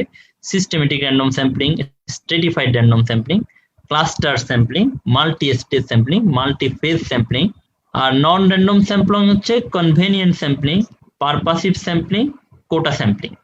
এখন র্যান্ডম স্যাম্পলটা দেখো, একটা হচ্ছে simple random sampling. Simple random স্যাম্পলিংটা নিয়ে আমরা আলোচনা করবো, বাকিগুলো আলোচনা করতে হবে না কারণ এটা পরীক্ষায় আসে। তোমরা কি র্যাফেল ড্র করছো বা র্যাফেল ড্রতে কি অংশগ্রহণ করছো? জি ভাই। র্যাফেল ড্রতে অংশগ্রহণ করছো? র্যাফেল ড্রতে কিভাবে করা হয় বলো তো? প্রথমে কি করা হয় র্যাফেল ড্র এর মধ্যে? সবগুলো টোকেন কালেক্ট করার পরে একটা বক্সের মধ্যে জিনিসগুলোকে এলোমেলো করা হয়। হ্যাঁ, মানে প্রথমে যেটা করা হয় সব স্যাম্পল ইউনিটকে একসাথে করা হয়, ঠিক না? মানে এখানে স্যাম্পল ইউনিট হিসেবে সবার নাম আসে না, কিন্তু সবার তো একটা নাম্বার আসে, ঠিক না? এই নাম্বারটা হচ্ছে একটা স্যাম্পল ইউনিট। এই স্যাম্পল ইউনিটকে একসাথে করা হয়, তার মানে একটা স্যাম্পলিং ফ্রেম বানানো হয়। স্যাম্পলিং ফ্রেম বানিয়ে যেটা করা হয় একটা বলের মধ্যে বা একটা পাত্রের মধ্যে রাখা হয়, ঠিক না? এরকমই তো আমার যতটুকু মনে আছে, মানে ভিন্ন কিছু হয় নাকি? সবার নামকে মানে সবার টোকেন গুলোকে একসাথে করে রাখা হয়। এই যে সবার টোকেন গুলোকে একসাথে করা, এটা হচ্ছে স্যাম্পলিং ফ্রেম। এরপরে যেটা করা হয় সেটা হচ্ছে সবগুলোকে একটা খুঁটা দেওয়া হয় না, যাতে সবগুলো একসাথে মিশে যায়। এটা করা হয় কিনা জি ভাই। খেয়াল করছো? সবগুলাকে এলোমেলো করা হয়। এই যে এলোমেলো করা, এটাই হচ্ছে র্যান্ডম, মানে র্যান্ডম করে দিচ্ছে যে কেউ যাতে আসার সম্ভাবনা থাকে। ক্লিয়ার? ভাত রান্না করতে পারো যারা এখানে মানে আমরা যারা আছি তারা ভাত রান্না করতে অনেকেই পারে। ভাত রান্না যখন করা হয়, একটা ভাত তুলে দেখা হয় না যে ভাতগুলো রান্না হয়েছে কিনা, নরম হয়েছে কিনা? হ্যাঁ হ্যাঁ এখন যদি হয় যে নিচের দিক জি থেকে ভাত তুলে তুমি দেখো যে নরম হয়েছে কিনা, তুমি দেখলে যে নরম হয়েছে, উপরের দিকের ভাতগুলো দেখা গেছে শক্ত থেকে গেছে, তখন চাল খেয়ে ফেলতে হবে না? জি এই ভাই। সমস্যার দূরীকরণে কি করা হয়? ভাতটাকে একবার নাড়া দিতে হবে, তারপরে এখান একবার থেকে নাড়া দিতে হবে, মানে একবার ঘুটা দিতে হবে। এই যে ঘুটা দেয়া, এই ঘুটা দেয়া মানে হচ্ছে র্যান্ডম, মানে র্যান্ডম করে দিচ্ছি, সবগুলাকে র্যান্ডমলি করতেছি। র্যান্ডমলি করে এরপর একটা ভাত তুমি নিচ্ছ। এবং যখন লটারি করা হয় তখনও লটারির মধ্যে এরকম করা হয় যে সবগুলোকে একটা ঘুটা দেওয়া হয়, ঘুটা দিয়ে এরপরে একটা বাচ্চা ছেলেকে ডেকে ওখান থেকে একটা ফর্ম নেওয়া হয়। এটাকে আমরা বলতে চাই যে sample unit selected randomly from sampling frame. Frame মানে হচ্ছে যে পাত্রের মধ্যে সবগুলো জিনিস রাখা হয়েছে, সেই পাত্র সবগুলো জিনিস সহ। এবং এটা করা হয়েছে লটারির মাধ্যমে, মানে একজন যে বাছাই করতেছে এটাই হচ্ছে লটারির মাধ্যমে। এবং এটা হচ্ছে তখন করতে পারবা যখন এই যে একটা বলের মধ্যে নাম না দিয়ে যদি 13 কোটি নাম দিত, তখন কিন্তু তুমি এই কাজটা আর করতে পারতে না। মানে এই কাজটা করা হচ্ছে স্মল, হোমোজেনাস এবং ইজিলি অ্যাভেলেবল পপুলেশনের জন্য। এবং এই যে স্যাম্পলিংটা আমরা করলাম এটা হচ্ছে সিম্পল র্যান্ডম স্যাম্পলিং। তার মানে সিম্পল র্যান্ডম স্যাম্পলিং এর উদাহরণ হিসেবে তুমি মনে রাখবা র্যাফেল ডটাকে মনে রাখবা, যে যে পদ্ধতিতে আমরা র্যাফেল ডটা করি এটাই হচ্ছে simple random sampling. Simple random sampling তোমাদের অনেকবার পরীক্ষায় আসছে, তুমি যদি কোশ্চেন গুলো দেখো রিটেন পরীক্ষা অনেকবার আসছে, ভাইয়া পরীক্ষা তোমাদেরকে এটা ধরবে। এটা ক্লিয়ার কিনা বলো? মানে উদাহরণটা তুমি মনে রেখে যদি এটা ভালো করে বুঝতে পারো তখন তুমি নিজে বর্ণনা করে দিতে পারবে। অনেক সময় স্যারা বলে যে তুমি বুঝিয়ে বলো, তখন আমরা মুখস্থ বলতে গিয়ে বিপদে পড়ে যাই। এটা বুঝিয়ে বলতে পারবা কিনা? কেউ একজন আমাকে একটু বুঝিয়ে বলো যে সিম্পল র্যান্ডম স্যাম্পলিংটা কি, যারা যারা আছে তাদের মধ্যে একদম বলো। ভাইয়া, হোমোজেনাস একটা গ্রুপের মধ্যে যারা ইজিলি যাদেরকে অ্যাভেলেবল, তাদের মধ্যে থেকে যদি যে কোনো একজনকে র্যান্ডমলি সিলেক্ট করা যায়, হ্যাঁ, যেটাতে মানে যে কারো আসার সম্ভাবনা আছে, সেটাকে বলবো সিম্পল র্যান্ডম স্যাম্পলিং। হ্যাঁ ঠিক আছে, সবার কাছে ক্লিয়ার কিনা? মেন কথা হচ্ছে এটা। জি ভাইয়া। ওকে, তাহলে এটা হচ্ছে simple random sampling. Simple random sampling এর মধ্যে আরেকটা স্যাম্পলিংটা তুমি যদি পড়ো তাহলে তোমার পক্ষে বুঝতে সুবিধা হবে। অনেক সময় স্ট্রেটিফাইড র্যান্ডম স্যাম্পলিংটা আসে। স্ট্রেটা মানে হচ্ছে সাবগ্রুপ। ধরো তুমি এরকম একটা র্যাফেল ড্র করতেছো, র্যাফেল ড্র করতে গিয়ে প্রথমে একটা লটারি টানলা, দেখলা যে একটা মেয়ের নাম আসলো। দ্বিতীয় আরেকটা লটারি টানলা, তাও দেখলা যে একটা মেয়ের নাম আসলো। তৃতীয় আরেকটা লটারি টানলা, তাও দেখলা যে একটা মেয়ের নাম আসলো। মানে তোমার ভাগ্য খুবই ভালো, সবগুলো মেয়ে আসতেছে। এখন এই যে একটা সমস্যা, তখন বলবে না যে আসলে কমিটি একটু মেয়েদের প্রতি দুর্বল, এই জন্য সবগুলো মেয়েকেই বাছাই করতেছে, এরকম বলতে পারে না? এখন তুমি যদি চাও এরকম যেখানে ছেলে এবং মেয়ের অনুপাতটা সমান থাকুক, বা ছেলে থেকেও প্রতিনিধিত্ব আসুক, মেয়ে থেকেও প্রতিনিধিত্ব আসুক, তখন তুমি কি করবা বলো তো? কিভাবে করা যায়? ছেলেদের লটারি গুলোকে একটা পাত্রে রাখবো, হ্যাঁ, মেয়েদের গুলোকে একটা পাত্রে রাখবো। ছেলে মেয়ে আলাদা করে ফেললা, ছেলেদের গুলোকে একটা ভাগে ভাগ করলা, মেয়েদের গ্রুপকে একটা ভাগে ভাগ করলা। এই যে দুইটা গ্রুপে ভাগ করে ফেললা, এটা হচ্ছে সাব গ্রুপে ভাগ করা বা স্টেটাতে ভাগ করা। এবং এরপরে তুমি সিম্পল র্যান্ডম আমরা যেরকম করলাম সেরকম করো। এটা কি হচ্ছে স্ট্রেটিফাইড র্যান্ডম স্যাম্পলিং বলে। মানে টোটাল পপুলেশনকে তুমি ডিভাইড করবা অনেকগুলো হোমোজেনাস সাবগ্রুপে, এবং সেখান থেকে তুমি স্যাম্পলিং ফ্রেম করবা, সেখান থেকেই এই মানে এটাকে মানে স্যাম্পল গুলোকে নিলা আগের মতোই সিম্পল র্যান্ডম স্যাম্পলিং এর মতো। এটাকে আমরা বলি হচ্ছে স্ট্রেটিফাইড র্যান্ডম স্যাম্পলিং। তোমাদের পরীক্ষায় এই দুইটা আসে, সিম্পল র্যান্ডম স্যাম্পলিং এবং স্ট্রেটিফাইড র্যান্ডম স্যাম্পলিং। সিম্পল র্যান্ডমটা বেশি আসে, স্ট্রেটিফাইডটা মাঝে মাঝে আসে। এই দুইটা জিনিস একটু ভালো করে পড়বা। আর বাকিগুলো শুধু নাম মুখস্থ করবা, বাকিগুলো তোমাদের এই সময়ের জন্য খুব বেশি দরকার নাই, এবং এটা পরীক্ষায় আসলে খুব বেশি আসেও না। তোমাদের এই সময়ের জন্য দরকার নেই, পরবর্তীতে হয়তো দরকার হতে পারে, যখন তোমরা আরো বড় হবে তখন এই জিনিসটা দরকার হবে। বিশেষ করে এফসিপিএস পার্ট 1 পরীক্ষা যখন দিবে তখন বাকি জিনিসগুলা আলোচনা করা যাবে, এখন আপাতত আর লাগবে না। তাহলে আমরা মোটামুটি স্যাম্পলিং থেকে যাব। স্যাম্পলিং সম্বন্ধে খুব ভালো জ্ঞান রেখে যাবে, এই জন্য যে স্যাম্পলিং থেকে তোমাদের প্রশ্ন আসবেই। এই জন্য স্যাম্পলিং সম্বন্ধে তোমাদের যদি কোনো কনফিউশন থাকে মানে 15 সেকেন্ড চিন্তা করো, যদি প্রশ্ন না থাকে আমরা পরের টপিকে চলে যাব। ভাইয়া, নন প্রবাবিলিটি স্যাম্পলিং এর দু একটা যদি একটু বলতেন। আচ্ছা, নন প্রবাবিলিটি স্যাম্পলিং এর একটা উদাহরণ দিই। তোমরা ডক্টর ইউনূসের নাম শুনছো? জি ভাইয়া। উনি কি করছে? ক্ষুদ্র ঋণের প্রতিষ্ঠাতা। উনি এটা কোথায় করছিল জানো? এটা কোথায় করছে? চিটাগাং ইউনিভার্সিটির পাশে একটা গ্রাম ছিল জোবরা গ্রাম, ওখান থেকে শুরু করছে। এটা জানো কিনা? তো ডক্টর ইউনূস যখন আমেরিকাতে ছিল, উনি কিন্তু আমেরিকায় পিএইচডি করতে গেছিল। আমেরিকায় পড়াশোনা করে উনি বাংলাদেশে চলে আসছে। আমেরিকায় একটা বিয়ে করছিল, ওই বউটাকে রেখেই চলে আসছে। চাইবে ওই বউ আসবে না, ডক্টর ইউনূসের অনেক দেশপ্রেম, উনি চলে আসছে। তো আসার পরে উনি একা একা বিরহের সময় কাটায়, ওনার আসলে কিছু করার নাই। পাশের যে গ্রামটা জোবরা গ্রামে উনি ঘুরতে যেত, ঘুরে দেখলো যে ওখানকার যে মহিলারা ওরা ডক্টর ইউনূসের কাছে মাঝে মাঝে এসে টাকা চাচ্ছে যে আমাদেরকে 100 টাকা দাও, 200 টাকা দাও। ওদের হাজবেন্ডরা বাইরে থাকে বা ওরা টাকা নেয়। তো যখন দেখা গেলো ডক্টর ইউনূস তাদেরকে সাহায্য করতো, তার তো টাকা কি করবে, সে মাঝে মাঝে তাদেরকে 100 টাকা 200 টাকা দিয়ে সাহায্য করতো। তো এখানে যেটা হয়েছে সেটা হচ্ছে যে এই সাহায্য পেতে পেতে ডক্টর ইউনূস কিন্তু আশা করে না যে এই টাকাটা ওরা তাকে দিবে আবার, কিন্তু দেখা গেল যখন ওদের হাজবেন্ড আবার টাকা পাঠাচ্ছে ওদেরকে, তখন ডক্টর ইউনূস টাকাটা, ওরা এসে ডক্টর ইউনূসকে টাকাটা ফেরত দিল। তখন ডক্টর ইউনূসের মাথায় আসলো যে এরকম জামানত ছাড়া কোনো একটা টাকা দিয়েও সেই টাকা ফেরত পাওয়া যায়, এবং এই কনসেপ্টের উপর ভিত্তি করে সে গ্রামীণ ব্যাংক প্রতিষ্ঠা করলো। সে কিন্তু একটা স্টাডি করলো না যে জামানত ছাড়া ঋণ দিলেও কি হয়, ঋণটা ফেরত পাওয়া যায়। কিন্তু এই গবেষণাটা সে কি বাংলাদেশ সবার উপর করেছে বা আলাদা করে করেছে? সে তাদের উপর করেছে যারা তার আশেপাশে আছে, ঠিক না? যারা তার পাশের গ্রামে আছে তাদের উপরে সে এই গবেষণাটা করে ফেললো। এই যে তাদের উপর সে গবেষণাটা করলো, একজন বললো মিডিয়ার পপুলেশনটা, একটু বল মিডিয়ার পপুলেশন বলতে এটা কখন আমরা আলোচনা করছি? আচ্ছা দেখি তাহলে, ইজিলি অ্যাভেলেবল যারা আছে, যাদের কাছে সে ইজিলি অ্যাক্সেস করতে পারতেছে, যারা স্যাম্পল ইউনিট রিসার্চ সেন্টারের প্রক্সিমাল, মানে সে তার পাশের গ্রামে করছে, যারা ইজিলি অ্যাভেলেবল, যারা ইজিলি অ্যাক্সেসিবল, যারা তার থেকে প্রক্সিমাল, তাদের উপর সে গবেষণাটা করলো। এই গবেষণার সমস্যা হচ্ছে এই গবেষণায় বাংলাদেশের সকল অঞ্চলের মানুষ এখানে আসার সম্ভাবনা নাই। তারাই আসার সম্ভাবনা যারা ডক্টর ইউনূসের আশেপাশে থাকে, তারাই হচ্ছে এই গবেষণার স্যাম্পল হিসেবে আসার সম্ভাবনা বেশি, ঠিক না? এই যে তারা আসার সম্ভাবনা আছে, কিন্তু সব বাংলাদেশের সব অঞ্চল থেকে প্রতিনিধি আসার সম্ভাবনা এখানে নাই। এই জন্য এই স্যাম্পলটার নাম হচ্ছে নন র্যান্ডম স্যাম্পলিং। এটার নাম হচ্ছে কনভেনিয়েন্স স্যাম্পলিং, কিন্তু এটা নন র্যান্ডম স্যাম্পলিং এর একটা উদাহরণ। এটার নাম হচ্ছে কনভেনিয়েন্স স্যাম্পলিং। এরকম আরো অনেকগুলো স্যাম্পলিং আছে, যেমন কোটা স্যাম্পলিং একটা স্যাম্পলিং। তুমি ধরো ভাগ করে ফেললা যে আমি শিক্ষকদের মধ্যে থেকে 5 জন, এই মানে তুমি আশেপাশে ইয়া করলা যে আমি একটা গবেষণা করতে চাই, এটা আমি শিক্ষকদেরকে নিয়ে গবেষণাটা করলাম। তখন দেখা গেল যে তুমি গবেষণাটা করছো শিক্ষকদের নামে, কিন্তু প্রকাশ করছো হচ্ছে হয়তো জনসংখ্যার নামে, কিন্তু কোটাটা তুমি আগে থেকে ঠিক করে ফেলছো, যেটা হচ্ছে কোটা স্যাম্পলিং। এরকম আরো কিছু স্যাম্পলিং আছে, যেমন একটা স্যাম্পলিং এর নাম হচ্ছে যেমন পারপাসিভ স্যাম্পলিং। তুমি তোমার জাজমেন্ট ইউজ করে যদি কোনো স্যাম্পলিং করো যেখানে লটারির মাধ্যমে না করে, সেটা হচ্ছে পারপাসিভ স্যাম্পলিং। ধরো তুমি একটা স্যাম্পলিং করতে চাচ্ছ, যেমন একটা স্যাম্পলিং তুমি করতে চাচ্ছ যে বাংলাদেশের ইয়াবাখোর যারা আছে তাদের শারীরিক কি অবস্থা এটা জানতে চাও তুমি। ইয়াবাখোর তো তুমি খুঁজেই পাবা না, তুমি তখন কি করবা? খুঁজে কস্টেসিস্টে একজন ইয়াবাখোরকে খুঁজে বের করলা, তাকে বিনা পয়সায় অনেক পরীক্ষা নিরীক্ষা করে দিলা, বললো যে তুমি আরো 5 জন ইয়াবাখোর নিয়ে আসো। সে দেখলো পরের দিন 5 জন ইয়াবাখোরকে নিয়ে হাজির, সেই 5 জন আরো 5 জনকে নিয়ে হাজির। এই যে তোমার স্যাম্পল পপুলেশন আস্তে আস্তে বড় হচ্ছে, কিন্তু বাংলাদেশের সব ইয়াবাখোরের যে কোনো প্রতিনিধি এখানে আসার সম্ভাবনা নাই। সেখানে সেই ইয়াবাখোর আসবে যে ইয়াবাখোর তোমার পূর্বের ইয়াবাখোরের পরিচিত।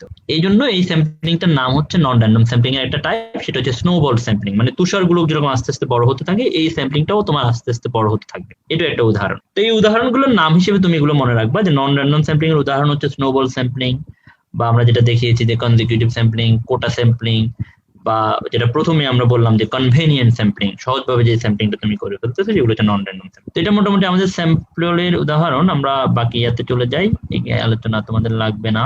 তোমাদের একটা জিনিস আসে, লোকেশন অফ ডাটা আসে। লোকেশন অফ ডাটা বলতে তোমরা কিছু বুঝো? বলো তো লোকেশন অফ ডাটা কি? নাম শুনছো? না ভাই।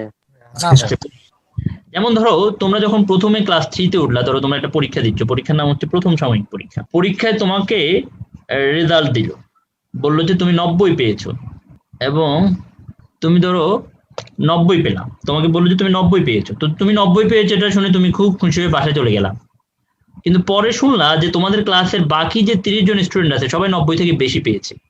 তার মানে তোমার রেজাল্টটা কি ভালো ছিল না খারাপ ছিল? কম্পারেটিভলি খারাপ ছিল। কম্পারেটিভলি না, আসলে খারাপ ছিল, কারণ সবাই তোমার থেকে 90 থেকে বেশি পেয়েছে, তুমি পাইছো 90।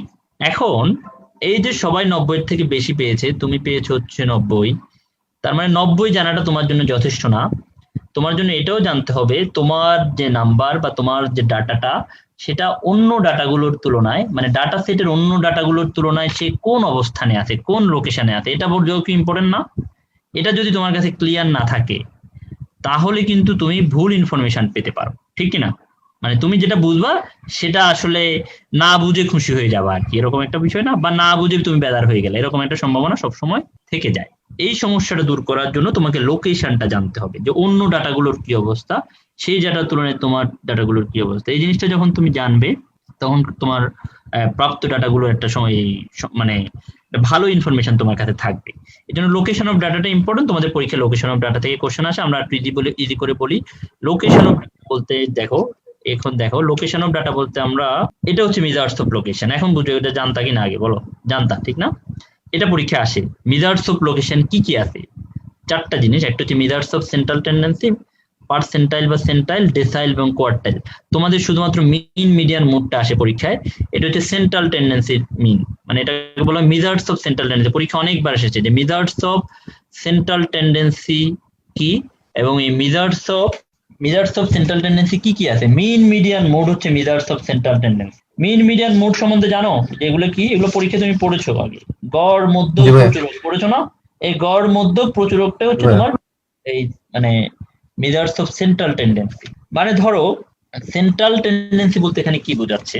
ধরো পরীক্ষায় তোমরা 100 জন লোক নাম্বার পেয়েছো।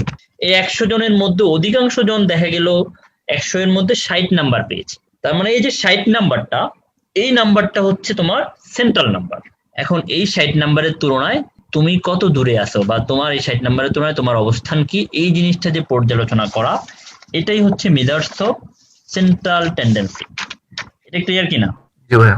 মেজার্স অফ সেন্ট্রাল টেন্ডেন্সি বলতে কি বুঝো বলো তো? যে পরীক্ষা মানে তোমার ডাটা সেটের মধ্যে সবচেয়ে বেশি সংখ্যক যে নাম্বারটা বা প্রতিনিধিত্বশীল যে নাম্বারটা, সেই নাম্বারটার তুলনায় তোমার ডাটাটা বা তোমার নাম্বারটা কোন জায়গায় আছে, এই জিনিসটাই হচ্ছে মেজার্স অফ সেন্ট্রাল টেন্ডেন্সি। এবং এই মেজার্স অফ সেন্ট্রাল টেন্ডেন্সি তোমাদের পরীক্ষা অনেকবার আসে। মিন, মিডিয়ান, মোড। মিন মানে হচ্ছে কি? মিন মানে হচ্ছে অ্যারিথমেটিক মিন, মানে গড় যে জিনিসটা। ধরো 50 জন ছাত্রের নাম্বার তোমাকে দেয়া হলো, এই 50 জন ছাত্রের নাম্বার যোগ করে এদেরকে তুমি 50 দিয়ে ভাগ দিয়ে যে নাম্বারটা পাবা, সেটাই হচ্ছে মিন। এবং এই মিনের থেকে তোমার পরীক্ষা অনেকবার কোশ্চেন আসে। তোমাকে 8টা নাম্বার দিয়ে দেয়, সহজ নাম্বার, সহজ কোশ্চেন। ধরো 8টা ডাটা দিয়ে দিল যে তোমার পরে এই তোমার ক্লাসের 5 জন ছাত্রের বয়স দেওয়া হলো, একজনের বয়স 23, একজনের বয়স 24, একজনের বয়স 25। এদের গড় কত? তুমি এদের নাম্বারগুলো সবগুলো যোগ করে সংখ্যা দিয়ে ভাগ করে দিবে, সেটা হচ্ছে মিন। আর মিডিয়ান মানে হচ্ছে এই নাম্বার সবগুলোকে তুমি অ্যাসেন্ডিং বা অ্যাসেন্ডিং অর্ডারে সাজাবা। অ্যাসেন্ডিং অর্ডারে সাজানোর পরে মাঝামাঝি যে নাম্বারটা তুমি পাবা, সেটাই হচ্ছে তোমার মিডিয়ান। ধরো আমি তোমাকে কয়েকটা নাম্বার বলি, নাম্বারগুলো একটু তুমি মনে রাখো। একটা হচ্ছে 2, 3, 5, 8, 9। কি কি নাম্বার বললাম একদম বলো? 2, 3, 5, 8, 9। এখন এদেরকে তুমি ধরো অ্যাসেন্ডিং অর্ডারে সাজানোর পরে এদের মিডিয়ান কত হবে বলো? 5 হবে। 5 হবে, মাঝামাঝি। এখন যদি এমন হয় যে 2, 3, 5, 6, 8, 9, এখন এদের মিডিয়ান কত হবে? 5 আর 6। 5 আর 6। মানে তোমাকে বললো যে মিডিয়ান কত, তুমি কি বলবা যে 5 আর 6? আর 5 আর 6 এর মাঝামাঝি ভাইয়া 5 + 6/2 হবে। মানে হ্যাঁ, 5 মানে মাঝামাঝি। আমরা এটাকে আমরা এভাবে বলতাম অনেক সময় যে n/2 + n+1/2, এভাবে করে দুইটা নাম্বারকে করে আমরা মানে n+1/2, মানে 5 এবং 6 যোগ করবা, যোগ করে এটাকে 2 দিয়ে ভাগ করে দিবা, যে নাম্বারটা পাবে এটা হচ্ছে মিডিয়ান। পরীক্ষা অনেকবার তোমার এটা আসছে যে মিডিয়ান কত। আবার আমি যদি এমন বলি যে তোমাকে আমি কয়েকটা ডাটা দিচ্ছি, যেমন 2, 2, 4, 6, 8, এখানে দেখো 2 সংখ্যাটা 2 বার আসছে। এইরকম কোন জিনিস যেটা সবচেয়ে বেশি বার আসে কোন একটা ডাটা সেট, এটাকে আমরা বলি হচ্ছে মোড। মোডের একটা বাংলা হচ্ছে প্রচুরক। এটা তুমি জানো যে মিন, মিডিয়ান, মোড বা প্রচুরক। তো কমিউনিটি মেডিসিনের জন্য এই জিনিসটা খুবই ইম্পর্টেন্ট। বাকিগুলো তোমাদের খুব বেশি দরকার নাই, কিন্তু সেন্ট্রাল টেন্ডেন্সিটা তোমাদের ইম্পর্টেন্ট, কারণ হচ্ছে মিন, মিডিয়ান, মোড থেকে তোমাদের কোশ্চেন আসে। যারা স্ট্যাটিস্টিক্স এর লোক তারা কিন্তু খুবই অদ্ভুত লোক। একজন লোককে মানে তারা দেখবে যে সবসময় মিন মিন মিন মিন মিন মিন করে। তুমি বলতে পারো যে তারা এরকম মিন মিন করে কেন? তারা আসলে স্ট্যাটিস্টিক্স এর লোক হিসেবে সবসময় যে কোনো জিনিসের গড় চিন্তা করে। একজন লোক তোমার পাশ দিয়ে হেঁটে যাচ্ছে, এটাকে তুমি স্ট্যাটিস্টিক্স এর বা পরিসংখ্যানের লোক কিনা এটা জানার জন্য তোমার কি করতে পারো?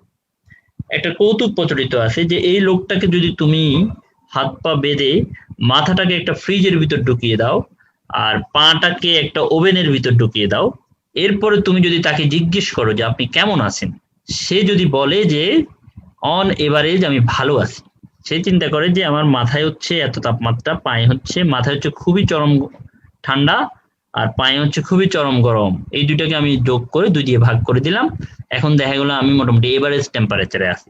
সে যদি বলে যে আমি এভারেজ টেম্পারেচারে আসি, তাহলে সে হচ্ছে আসলে পরিসংখ্যানের লোক, কারণ সে সবসময় মিন দিয়ে চিন্তা করে, মানে গড় নিয়ে চিন্তা করে। এই জন্য মিন, মিডিয়ান, মোডটা তোমাদের জন্য ইম্পর্টেন্ট। পরীক্ষা তোমাদের এখান থেকে কোশ্চেন আসে, মিন, মিডিয়ান, মোড থেকে। এটা একটু পড়বা, মেজার্স অফ লোকেশন, এবং এর মধ্যে বাকি তিনটা তোমাদের পড়তে হবে না, এগুলো পরে পড়তে হবে, পার্সেন্টাইল, ডেসাইল বা কোয়ার্টাইল, কিন্তু উপরেরটা পড়তে হবে, মানে সেন্ট্রাল টেন্ডেন্সির মেজার গুলো তোমাদেরকে পড়তে হবে। মিন মিডিয়ান মোডের 15টা থাকে, অঙ্ক থাকে এখানে কয়েকটা সংখ্যা লিখে তোমাদেরকে মিন মিডিয়ান মোডটা নির্ণয় করতে দেয়, এই জিনিসটা তোমরা পারবা। আরেকটা জিনিস তোমাদের লাগে এখান থেকে, সেটা হচ্ছে মেজার্স অফ ডিসপারশন।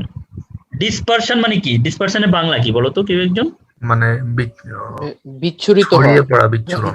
এলোমেলো করে দাও। আচ্ছা, তোমাদেরকে আমি একটা অঙ্ক দিই, তোমরা অনেকক্ষণ বসে আছো তো, যারা অল্প কয়েকজন আছে, অঙ্কটা করলে তোমাদের একটু সুবিধা হবে বুঝতে।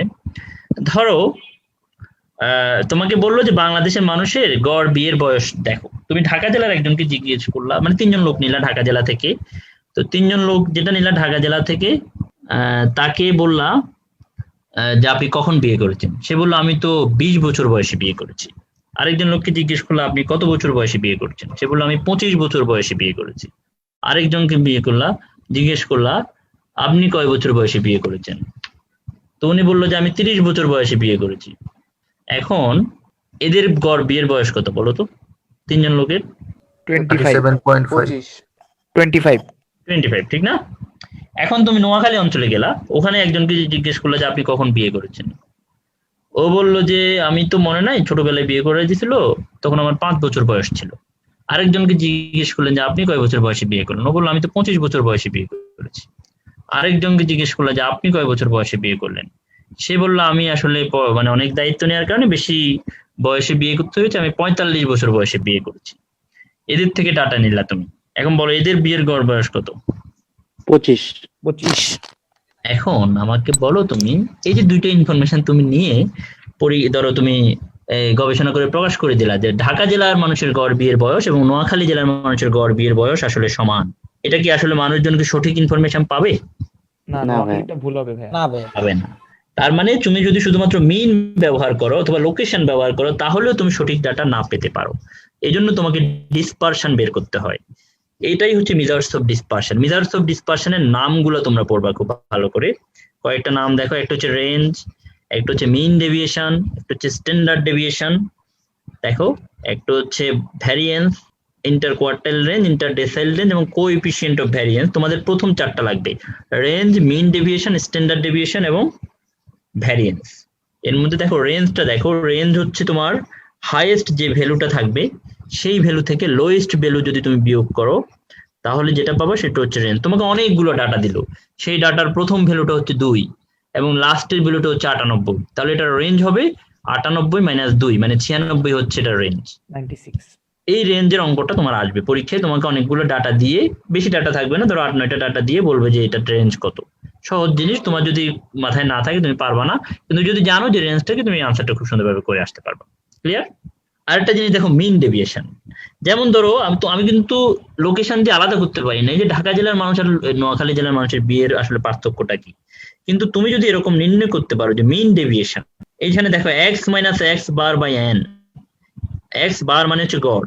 যেমন ধরো বিয়ের গড় বয়স হচ্ছে 25, আর ধরো প্রথম জন যে সে বিয়ে করলো হচ্ছে 20 বছর বয়সে, তার মানে তার মিন ডেভিয়েশন হবে হচ্ছে 20 - 25/3, মানে 3 জনের মধ্যে যদি তুমি করো, এটা হচ্ছে মিন ডেভিয়েশনটা তুমি বের করতে পারলা। এই 3 জনের তুমি যদি হিসেব বের করো তখন তুমি এভাবে বের করবা যে মানে 3 জনের হিসেবগুলো বের করবা যে 20 - 25 প্লাস 25 - 25 প্লাস 30 - 25 ভাগ 3। আর যখন নোয়াখালীরটা ভাগ করবা তখন বের করবা কিভাবে যে 5 - 25 বা 25 25 - 25 প্লাস 45 - 25 ভাগ 3, তখন তুমি একটা মিন ডেভিয়েশন পাবা, ঠিক না? জি ভাই। এটা বুঝছো কিনা মিন ডেভিয়েশন কিভাবে বের করবা? জি ভাই। এখন আমাকে বলো তো মিন ডেভিয়েশনটা কত হবে? ভাই নোয়াখালীর ক্ষেত্রে আচ্ছা তোমাকে একটা অঙ্ক দিই, 1 2 3 এটার মিন ডেভিয়েশন কত হবে বলো তো? ভাই 2/3। আবার হিসাব করো ভাই 2। কিভাবে? প্রথমে হচ্ছে 1 - 2 মানে 1 2 3 এর গড় কত? 2 না? মানে x বার মানে হচ্ছে 2, 0 হবে। তাহলে হচ্ছে ইন্ডিভিজুয়াল যে নাম্বার গুলো, তাহলে 1 - 2 প্লাস 2 - 2 প্লাস 3 - 2 ভাগ 3 কত হচ্ছে বলো? 0। 0 হবে, ঠিক না? তার মানে মিন ডেভিয়েশন সবসময় কিন্তু 0 হবে। তার মানে মিন ডেভিয়েশন যে আমরা বের করতেছি এটার আসলে খুব বেশি গুরুত্ব থাকছে না, কারণ এটা সব মানই সবসময় কত হয়ে যাচ্ছে?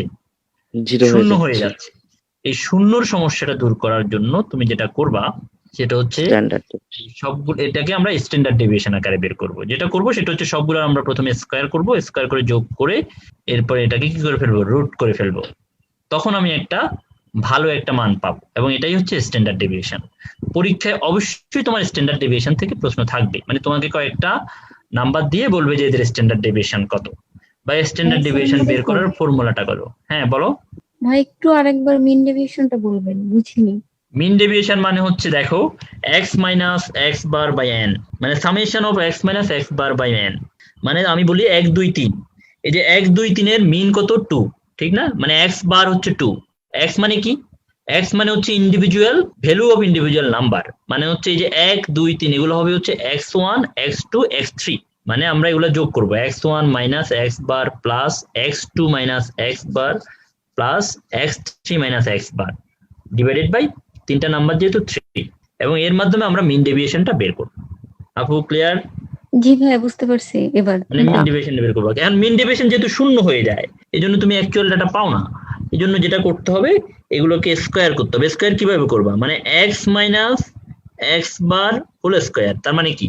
তার মানে তুমি যেটা করবা সেটা হচ্ছে যে এই যে 1 minus 2 whole square plus 2 minus 2 whole square plus 3 minus মানে 3 minus 2 whole square divided by 3, এবং এদেরকে মানটা বের হওয়ার পরে কি করে ফেলবা, রুট করে ফেলবা, এবং তখনই তুমি যেটা পাবা সেটা হচ্ছে স্ট্যান্ডার্ড ডেভিয়েশন হবে। ক্লিয়ার? ভাই একটা কোশ্চেন স্ট্যান্ডার্ড ডেভিয়েশন করতে পারবা? হ্যাঁ বলো। ভাই, যে স্ক্রিনে যেটা নিচে n-1 এর তো ভুল দেয়া, তাই না ভাই? এটা ও হ্যাঁ, শুনো, এখন যেটা সেটা হচ্ছে আমরা জানি যে n দিয়ে আমরা ভাগ করব, ঠিক না? কিন্তু স্ট্যাটিস্টিক্স এর লোকরা বলে যে n দিয়ে ভাগ না করে তুমি যদি n-1 দিয়ে ভাগ করো, তাহলে এখানে কিছু পুরো অঙ্কের মধ্যে কিছু গাণিতিক সমস্যা তৈরি হয়। সেই গাণিতিক সমস্যাটা এভাবে যদি তুমি ফর্মুলাটা সাজাও তাহলে সেটা থাকে না। এই জন্য স্ট্যাটিস্টিক্স এ যারা আছে তাদের পরামর্শ হচ্ছে n দিয়ে ভাগ না করে তোমাকে n-1 দিয়ে ভাগ করতে হবে। তার মানে 3-1 দিয়ে ভাগ না করে তুমি ভাগ করবে, মানে 3 দিয়ে ভাগ না করে তুমি ভাগ করবে 3-1 মানে 2 দিয়ে ভাগ করবা। ক্লিয়ার? এটা কেন n-1, এটা বিস্তারিত অনেকগুলো ব্যাখ্যা আছে, আমরা তো ঝামেলায় যাব না। আমরা মনে রাখবো যে স্ট্যাটিস্টিক্স এর লোকরা একটু অদ্ভুত। তারা হচ্ছে যে মনে করে n দিয়ে ভাগ না করে n-1 দিয়ে ভাগ করলে অঙ্কটা সঠিক হয়, এই জন্য আমরা এটা দিয়ে ভাগ করি। কিন্তু অঙ্কটা তোমাকে করতে হবে এবং এভাবে করেই করতে হবে। এটাই হচ্ছে স্ট্যান্ডার্ড ডেভিয়েশন। এবং স্ট্যান্ডার্ড ডেভিয়েশন থেকে তোমাদের সবসময় আমি দেখলাম যে অনেকগুলো প্রশ্ন থাকছে এবং এই প্রশ্নগুলো আসবে তোমাদের, এটা একটু সবাই ইয়া করবা। তো সবাই এটাই মোটামুটি। আর যদি স্ট্যান্ডার্ড ডেভিয়েশনটাকে তুমি বলতে চাচ্ছ যে রুট না করে, আমি যেটা করব পুরোটাকে আবার হোল স্কয়ার করে ফেলবো। পুরোটাকে যদি হোল স্কয়ার করে ফেলো তখন হচ্ছে ভ্যারিয়েন্স হয়, মানে রুটটা উঠে যাচ্ছে। রুটটা যখন উঠে দিবা তখন এটার নাম হচ্ছে ভ্যারিয়েন্স। ক্লিয়ার? ধরো মোট স্ট্যান্ডার্ড ডেভিয়েশন হচ্ছে 9, তাহলে ভ্যারিয়েন্স কত হবে? 81 হবে, ঠিক না? স্ট্যান্ডার্ড ডেভিয়েশন যদি 3 হয়, ভ্যারিয়েন্স হবে হচ্ছে 9, আর কিছু না। তো মোটামুটি এই জিনিসটাই তোমাদের এই মেজার্স অফ ডিসপারশন হিসেবে তোমার range, mean deviation, standard deviation এবং ভ্যারিয়েন্স এগুলো পড়বা। বাকিগুলো তোমাদের পড়তে হবে না, এগুলা বিস্তারিত মানে হায়ার লেভেলে আলোচনা, এগুলো পরে তোমরা আলোচনা করবা। তো আমরা মোটামুটি এই টপিক থেকে অন্য টপিকে চলে যাই, কারণ এটা তোমাদের বিস্তারিত লাগবে না। প্রবাবিলিটি এবং পি ভ্যালু থেকে তোমাদের আমি কখনো প্রশ্ন আসতে দেখি না, এটা কি তোমরা দেখছো কখনো? প্রবাবিলিটি বা পি ভ্যালু নিয়ে কোনো প্রশ্ন আসে কিনা? প্রবাবিলিটি দেখছি, বাট পি ভ্যালুটা মনে হয় দেখিনি। আচ্ছা, প্রবাবিলিটি মানে হচ্ছে কোন একটা ঘটনা ঘটার যে সম্ভাবনা সেটাই হচ্ছে probability. Chance of occurrence of an event is called probability.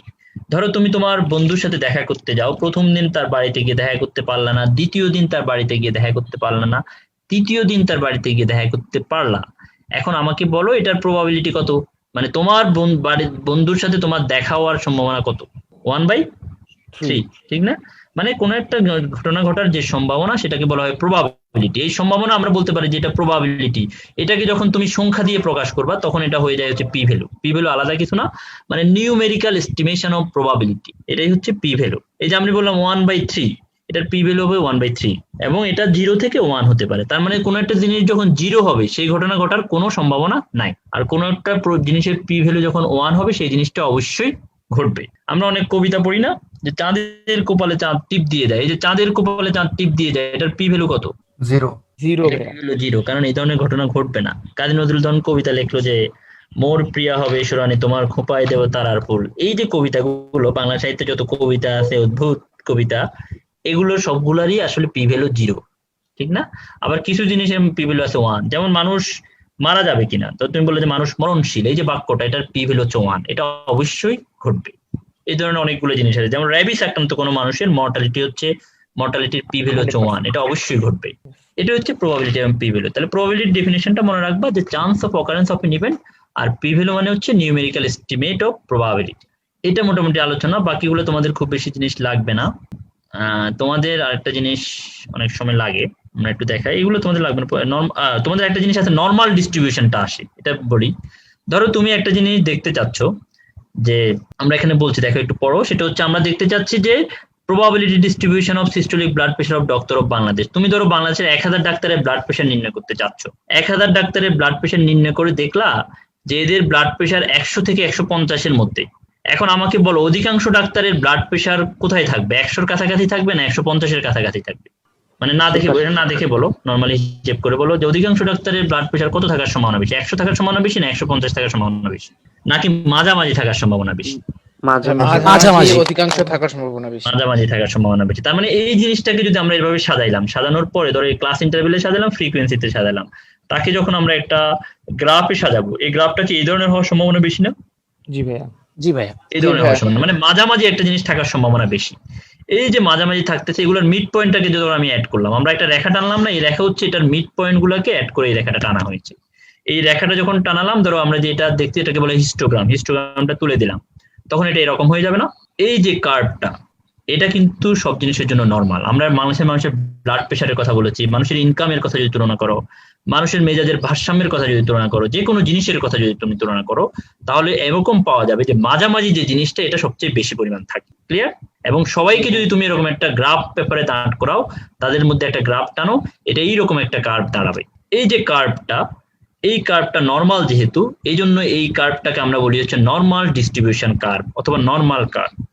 Gaussian নামে একজন বিজ্ঞানী এটা আবিষ্কার করেছেন বলে এটাকে বলা হয় গসিয়ান ডিস্ট্রিবিউশন কার্ভ। যাহা গসিয়ান ডিস্ট্রিবিউশন কার্ভ, তাহাই হচ্ছে নরমাল ডিস্ট্রিবিউশন কার্ভ। এই নরমাল ডিস্ট্রিবিউশন কার্ভের ফিচার গুলো তোমাদের পরীক্ষায় আসে, এই জন্য এটা খুব ভালো করে পড়তে হবে। এখন বলো, এটা দেখতে কিসের মতো? Smooth bell shape. ঘন্টার মতো না? মানে হ্যাঁ, এই বেলের মতো। এটার প্রথম ফিচার হচ্ছে, এটা হচ্ছে বেল শেপ। প্রথম ফিচার কি? এটা হচ্ছে বেল শেপ। আর মাঝামাঝি যে থাকবে, আমরা বলেছি মাঝামাঝি যে থাকবে সে হচ্ছে সবচেয়ে বেশি থাকবে, এই জন্য এটার পিক হচ্ছে একেবারে মাঝামাঝিতে এসে। এবং এই যে মাঝামাঝি, এটার গড় হচ্ছে যে, মানে গড় যে ধরো 100 থেকে 150 হচ্ছে ব্লাড প্রেশার, এর মধ্যে আমরা ধরে নিলাম যে 120 হচ্ছে মাঝামাঝি এবং 120 হচ্ছে গড়। এই 120 নাম্বারদারি মানুষ হচ্ছে এখানে সবচেয়ে বেশি থাকবে, এবং 120 সংখ্যাটা হচ্ছে এখানে সবচেয়ে বেশি থাকবে। 120 হচ্ছে সবার মাঝামাঝি থাকবে। তার মানে কি বললাম? যে সবার গড় 120 হবে, সবার 120 সংখ্যাধারী মানুষ সবচেয়ে বেশি থাকবে, 120 হচ্ছে সবার মাঝামাঝি থাকবে। তার মানে মিন, মিডিয়ান এবং মোড, এই তিনটা সবার একই জায়গায় থাকবে এবং এটা কোইনসিড করবে, একসাথে থাকবে। এটা বুঝছো কিনা এই লাইনটা? মানে মিন, মিডিয়ান, মোডটা কোইনসিড করবে। হ্যাঁ, মানে ধরো 100 থেকে 150 হচ্ছে এটা ব্লাড প্রেশার না, আমরা দিলাম মাঝামাঝি একটা সংখ্যা আছে, ধরো আমরা ধরে নিলাম এটা হচ্ছে 120। এই 120 হচ্ছে যে এই যে 100 থেকে 150 এর মধ্যে 120 হচ্ছে সবার মাঝামাঝি। তার মানে এটা হচ্ছে কি মিডিয়ান। মিডিয়ান মানে মাঝে যে থাকে সে না? হ্যাঁ, আবার বলতেছি, এবং এই 120 ব্লাড প্রেশারটাই অধিকাংশ ডাক্তারের থাকবে। তার মানে এটা হচ্ছে মোড। এবং এদের যদি আমরা গড় নির্ণয় করি, তাহলে দেখবো যে গড় হচ্ছে 120 এর কাছাকাছি। তার মানে এটা হচ্ছে মিন। এবং এই মিন, মিডিয়ান এবং মোডটা হচ্ছে কি করবে? কোইনসিড করবে এবং মাঝামাঝি থাকবে। ক্লিয়ার হইছে? ওকে। এবং আমরা আরো কিছু বৈশিষ্ট্য তোমাদেরকে দেখাই। এই যে দেখো, এবং আমরা যদি বলি যে মিন, মিডিয়ান, মোডের আগে যত থাকবে, মিন, মিডিয়ান, মোডের পরেও তত থাকবে, এটাও কি ঠিক না? মানে মিন, মিডিয়ান, মোডটা মাঝামাঝি আছে, এর আগে যত আছে পরেও কি তত নাই? তার মানে আগে 50% আছে এবং পরেও 50% আছে, এরকম বলতে পারি না? ঠিক আছে, এটাই 3 নম্বর বৈশিষ্ট্য হচ্ছে এটাই। দেখো, একটা হচ্ছে bell shape, bilateral, symmetrical. Symmetrical মানে হচ্ছে দুই পাশে সমান থাকে, এবং মিন, মিডিয়ান, মোডটা কোইনসিড করে, মানে একসাথে থাকে। অ্যাবাউট 50% ভ্যালু অ্যাবভ মানে কি আগে, আর 50% ভ্যালু হচ্ছে ভ্যালুতে থাকে, আর ম্যাক্সিমাম ভ্যালু হচ্ছে মিডলে থাকে। এবং আরেকটা কমন বৈশিষ্ট্য, সেটা হচ্ছে দেখো, মিন প্লাস 1 স্ট্যান্ডার্ড ডেভিয়েশন 68% কে কভার করে, মিন প্লাস মাইনাস 2 স্ট্যান্ডার্ড ডেভিয়েশন 95% কে কভার করে, মিন প্লাস মাইনাস 3 স্ট্যান্ডার্ড ডেভিয়েশন 99% কে কভার করে। এই বৈশিষ্ট্য তোমাদের বোঝার দরকার আছে, না হলে মুখস্থ করতে হবে সব সময়। এটা একটু দেখো, যে আমরা মাঝখানে যে সেটাকে মিন বলতেছি না? মিন। এখন ধরো মিন হচ্ছে, আমরা ধরে নিলাম মিন হচ্ছে 120 এবং স্ট্যান্ডার্ড ডেভিয়েশন হচ্ছে 5। তার মানে মিন প্লাস মাইনাস 1 স্ট্যান্ডার্ড ডেভিয়েশনের মধ্যে কত থেকে কত থাকবে? মিন হচ্ছে 120, স্ট্যান্ডার্ড ডেভিয়েশন হচ্ছে 5। তাহলে মিন প্লাস মাইনাস 1 স্ট্যান্ডার্ড ডেভিয়েশন এর মধ্যে কত থাকবে? 68% এটা থাকবে। মানে না না মানে কত মানে এটা রেঞ্জটা কত হলো তাহলে? মাইনাস 1.5। 110 থেকে 100 মানে 115 থেকে 125 হবে না? জি ভাই। মানে 120 হচ্ছে ওর মিন, স্ট্যান্ডার্ড ডিভিয়েশন হচ্ছে 5 প্লাস মাইনাস 1 স্ট্যান্ডার্ড ডিভিয়েশন মানে 5 বিয়োগ 5 যোগ, তার মানে 115 থেকে 125, এটাই না? মানে মিন প্লাস 1 স্ট্যান্ডার্ড ডিভিয়েশন মানে হচ্ছে এই কথাটা, মানে মিনের সাথে তুমি স্ট্যান্ডার্ড ডিভিয়েশনটাকে যোগ করবা এবং বিয়োগ করবা, বিয়োগ করে রেঞ্জটা ঠিক করবা। তার মানে এই যে 1 স্ট্যান্ডার্ড ডিভিয়েশন থেকে প্লাস 1 স্ট্যান্ডার্ড ডিভিয়েশন, দেখো এটার মানে হচ্ছে এখানে 115 থেকে 125, 115 থেকে 125 ব্লাড প্রেশার থাকবে হচ্ছে 68% মানুষের। ক্লিয়ার কিনা? জি ভাই। এবং যদি আমি 2 স্ট্যান্ডার্ড ডেভিয়েশন করি, 2 স্ট্যান্ডার্ড ডেভিয়েশনের রেঞ্জ কত হবে? 110 থেকে 110 থেকে 130, 110 থেকে 130 এর মধ্যে থাকবে বলছে 95% মানুষের ডাটা। আর মিন প্লাস মাইনাস 3 স্ট্যান্ডার্ড ডেভিয়েশন কত থেকে কত হবে? 100 থেকে 140, না 105 থেকে 105 থেকে 135। এই 105 থেকে 135 এর মধ্যে থাকবে হচ্ছে 99% মানুষের ডাটা। এটা পৃথিবীর সব ডাটার বেলায় খুবই সত্য একটা ঘটনা। তোমার ক্লাসের নাম্বারগুলো যদি তুমি বাছাই করো, এর মিন যদি তুমি বের করো, এর স্ট্যান্ডার্ড ডেভিয়েশন যদি বের করো, তখন দেখবা মিন প্লাস 1 স্ট্যান্ডার্ড ডেভিয়েশন দিয়ে 1 প্লাস মাইনাস 1 স্ট্যান্ডার্ড ডেভিয়েশন দিলে এর মধ্যে 68% ছেলের নাম্বার চলে আসতেছে। মিন প্লাস মাইনাস 2 স্ট্যান্ডার্ড ডেভিয়েশন দিলে এর মধ্যে 95% এর ডাটা চলে আসতেছে। মিন প্লাস মাইনাস 3 স্ট্যান্ডার্ড ডেভিয়েশন দিলে এর মধ্যে 99% এর ডাটা চলে আসতেছে। এটাই হচ্ছে আমাদের 3 নম্বর এরিয়াটা, মানে লাস্ট এরিয়াটা। ক্লিয়ার? এটা যদি তুমি না বুঝো সবসময় মুখস্থ করে যাবা, মুখস্থ করে খুব বেশি লাভ নাই, তাহলে মজা পাবা না। এই হচ্ছে বৈশিষ্ট্যগুলা। তো এই বৈশিষ্ট্যগুলো তোমাদেরকে খুব ভালো করে পড়তে হবে, কারণ এটা অসংখ্যবার আসতে, অধিকাংশ সময় কমেন্টের পরীক্ষায় এই প্রশ্নটা থাকে, এই জন্য এটা খুব ভালো করে পড়বা। নর্মাল ডিস্ট্রিবিউশন আমাদের মোটামুটি শেষ। আমরা এরপরে এক্সারসাইজ দেওয়া আছে, এগুলো তোমাদের লাগবে না, এগুলো লাগবে না, স্কিউ ডিভিশন লাগবে না, জেড স্কুল লাগবে না, তোমাদের এগুলো মোটামুটি লাগবে না। এর বাইরে আর কি আছে তোমাদের বলো তো, যেটা আমরা করছি? তোমাদের এই জিনিসটা আসে অনেক সময়, ডাটা প্রেজেন্টেশনটা আসে। ডাটা প্রেজেন্টেশন, ডাটা কয় ধরনের বলছি আমরা? 2 ধরনের ভাইয়া, একটা হচ্ছে কোয়ালিটেটিভ আর কোয়ান্টিটেটিভ। কোয়ালিটেটিভ এবং কোয়ান্টিটেটিভ। কিছু ডাটা আছে যেগুলো আমরা কোয়ান্টিটেটিভ ডাটাকে এগুলোর মাধ্যমে মানে করি। তোমরা শুধু নামগুলো মনে রাখবে, histogram, frequency polygon, frequency curve, line chart, তোমাদের নাম মনে রাখতে হবে, খুব বেশি মনে রাখতে হবে না। আর একটা হচ্ছে চার্ট আছে, মানে যেগুলো কোয়ালিটেটিভ ডাটাকে আমরা এর মাধ্যমে প্রেজেন্ট করি। আমরা একটু এই ছবিগুলো দেখাই তাহলে আর একটু ক্লিয়ার হবে। যেমন ধরো এটা হচ্ছে একটা হিস্টোগ্রাম, মানে ধরো আমরা যে আমরা ধরো একটা জিনিস বিপি দেখলাম, 80 থেকে 100 এর মধ্যে কতজন, 100 থেকে 120 এর মধ্যে কতজন, যতজন ততটাকে আমরা সাজাবো ওয়াই অক্ষ বরাবর, আর ক্লাস ইন্টারভ্যাল বা শ্রেণী ব্যবধানটাকে সাজাবো হচ্ছে এক্স অক্ষ বরাবর। এগুলাকে সাজায় যখন আমরা এরকম একটা ডায়াগ্রাম তৈরি করি, তখন এটাকে বলা হচ্ছে হিস্টোগ্রাম। এই হিস্টোগ্রাম গুলোর মিড পয়েন্ট গুলাকে নিয়ে যদি আমি একটা রেখা টানি, এই যে একটা জিনিস দাঁড়াচ্ছে, এটাকে আমরা বলি হচ্ছে ফ্রিকোয়েন্সি পলিগন। যদি আমরা বারটা উঠাই দিই, বারটা উঠে দিলে এটা এরকম হয়ে যায় না, এটা হচ্ছে লাইন চার্ট হয়ে যায়। তো এগুলো তোমার সবগুলো জিনিস লাগবে না, তুমি আলাদা করে শুধু হিস্টোগ্রামটা মাথায় রাখবা, আর কোন ডাটাগুলো কিভাবে প্রেজেন্ট করা যায় এটা জানবা। আর কোয়ালিটেটিভ ডাটাগুলোকে আমরা এইভাবে প্রেজেন্ট করি, এটাকে বলে হচ্ছে বার ডায়াগ্রাম। ধরো 2001 সালে আমরা এই কোন একটা জিনিস এরিয়া জানতে চাচ্ছি, তখন এটাকে এভাবে করে সাজাই, মানে তখন ক্লাস ইন্টারভ্যাল থাকে না, তখন হচ্ছে আমরা ইয়ার গুলাকে বা কোন একটা জিনিসের ঘটনাগুলোকে আমরা এক্স অক্ষ বরাবর সাজাই, আর ফ্রিকোয়েন্সি গুলাকে, ফ্রিকোয়েন্সি মানে এটা যতবার ঘটেছে সেটাকে আমরা ওয়াই অক্ষ বরাবর সাজাই, তখন একটা বার ডায়াগ্রাম দাঁড়ায়। এগুলো হচ্ছে সিম্পল বার ডায়াগ্রাম। সিম্পল বার ডায়াগ্রাম মানে কি? মানে এক্স অক্ষ বরাবর একটা তথ্য জানতে চাচ্ছে, ওয়াই অক্ষ বরাবর একটা তথ্য জানতে যাচ্ছি। যদি দুইটা তথ্য জানতে চাও, যে এক্স অক্ষ বরাবর দুইটা তথ্য, যে ডিএমসি এবং এসএসএমসি এর মেল এবং ফিমেলের অনুপাতটা তুমি জানতে চাও, তখন এটা হচ্ছে মাল্টিপল বার ডায়াগ্রাম হয়ে যায়। মাল্টিপল বার ডায়াগ্রাম মানে এক্স অক্ষ বরাবর তুমি দুইটা তথ্য জানতে চাচ্ছ, ওয়াই অক্ষ বরাবর ফ্রিকোয়েন্সিটা দেখতেছো, এটা হচ্ছে মাল্টিপল বার ডায়াগ্রাম। আবার একটা ডায়াগ্রাম আছে যেখানে তুমি এর চেয়ে আরো অনেক বেশি পরিমাণ ডাটা জানতে চাও, সেটা হচ্ছে কম্পোনেন্ট বার ডায়াগ্রাম। তো বার ডায়াগ্রাম এবং হিস্টোগ্রাম এই দুটো জিনিস তোমাদের আসে, একটু আলাদা করে পড়বা, আর নাহলে নামগুলো পড়বা। আর পাই চার্ট থেকে তোমার কোশ্চেন আসে। পাই চার্ট মানে হচ্ছে কি করবা? পাই চার্ট মানে হচ্ছে তোমরা এরকম দেখো না, মাঝে মাঝে পত্রিকায় দেখবা যেরকম একটা চার্ট দেখো, পাই, এটাকে নিয়ে রবি ঠাকুর কবিতা লিখছে যে যাহা পাই তাহা ভুল করে, মানে যাহা চাই তাহা ভুল করে পাই, এরকম একটা কবিতা আছে না? জি ভাই। তো এটা আসলে ওই পাই না, এটা পাই হচ্ছে প্রথমে তুমি যেটা করবা, পুরো ডাটাগুলোকে তুমি 100 ভাগে ভাগ করবা, এবং সেই 100কে তুমি 360 দিয়ে ভাগ করবা। এরপরে সেগুলোকে আলাদা আলাদা করে তুমি বসাবা, যে কে কত পার্সেন্ট পেলো, সেগুলোকে তুমি যখন বিভিন্ন রং দিয়ে সাজাবা, তখন এটা হয়ে যায় হচ্ছে পাই চার্ট।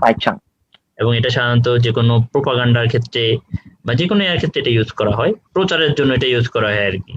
মানে প্রচারের Easily সুবিধার সবাই জন্য বুঝতে আমরা পারে সবসময় যাতে। পাই চার্টটা ইউজ করি। হ্যাঁ, এবং ইজিলি যাতে সবাই বুঝতে পারে আর কি। ইজিলি সবাই বুঝতে পারে, যেন পত্রিকা দেখবে যে তোমার কিন্তু যদি বার ডায়াগ্রাম দিয়ে কেউ কিন্তু বুঝবে না, কিন্তু পাই চার্ট দিলে কিন্তু সবাই বুঝবে। ঠিক না? জি তো ভাই। এই হচ্ছে মোটামুটি কথা। আমাদের রিপ্রেজেন্টেশনের এগুলোই আছে, এরপরে যে জিনিসগুলো এগুলো তোমাদের লাগবে না। আর কোনো জিনিস আছে যেটা আমি মিস করছি, যদি অনেক দেরি হয়ে গেছে, এগুলো তোমাদের লাগবে না। না ভাই আর কোনো কিছু নাই। তো এগুলোই তোমাদের যদি মানে বায়োস্টেট সম্বন্ধে বা কমেন্ট সম্বন্ধে টোটাল কোনো কোশ্চেন থাকে তোমরা কমেন্ট বক্সে জানাবো, আমরা ইনশাল্লাহ বাকি ক্লাসে এই জিনিসগুলো আলোচনা করব। আজকে এই পর্যন্তই আমরা শেষ করি। সবাইকে অসংখ্য ধন্যবাদ। থ্যাংক ইউ ভাই এত সুন্দর একটা ক্লাস নেওয়ার জন্য ভাই। ওকে ভাইয়া, সালাম আলাইকুম। আসসালামু আলাইকুম ভাই। আসসালামু আলাইকুম। আসসালামু আলাইকুম। জি, ধন্যবাদ সবাইকে অংশগ্রহণ করার জন্য। আমরা ক্লাসটি এখন এন্ড করে দিচ্ছি।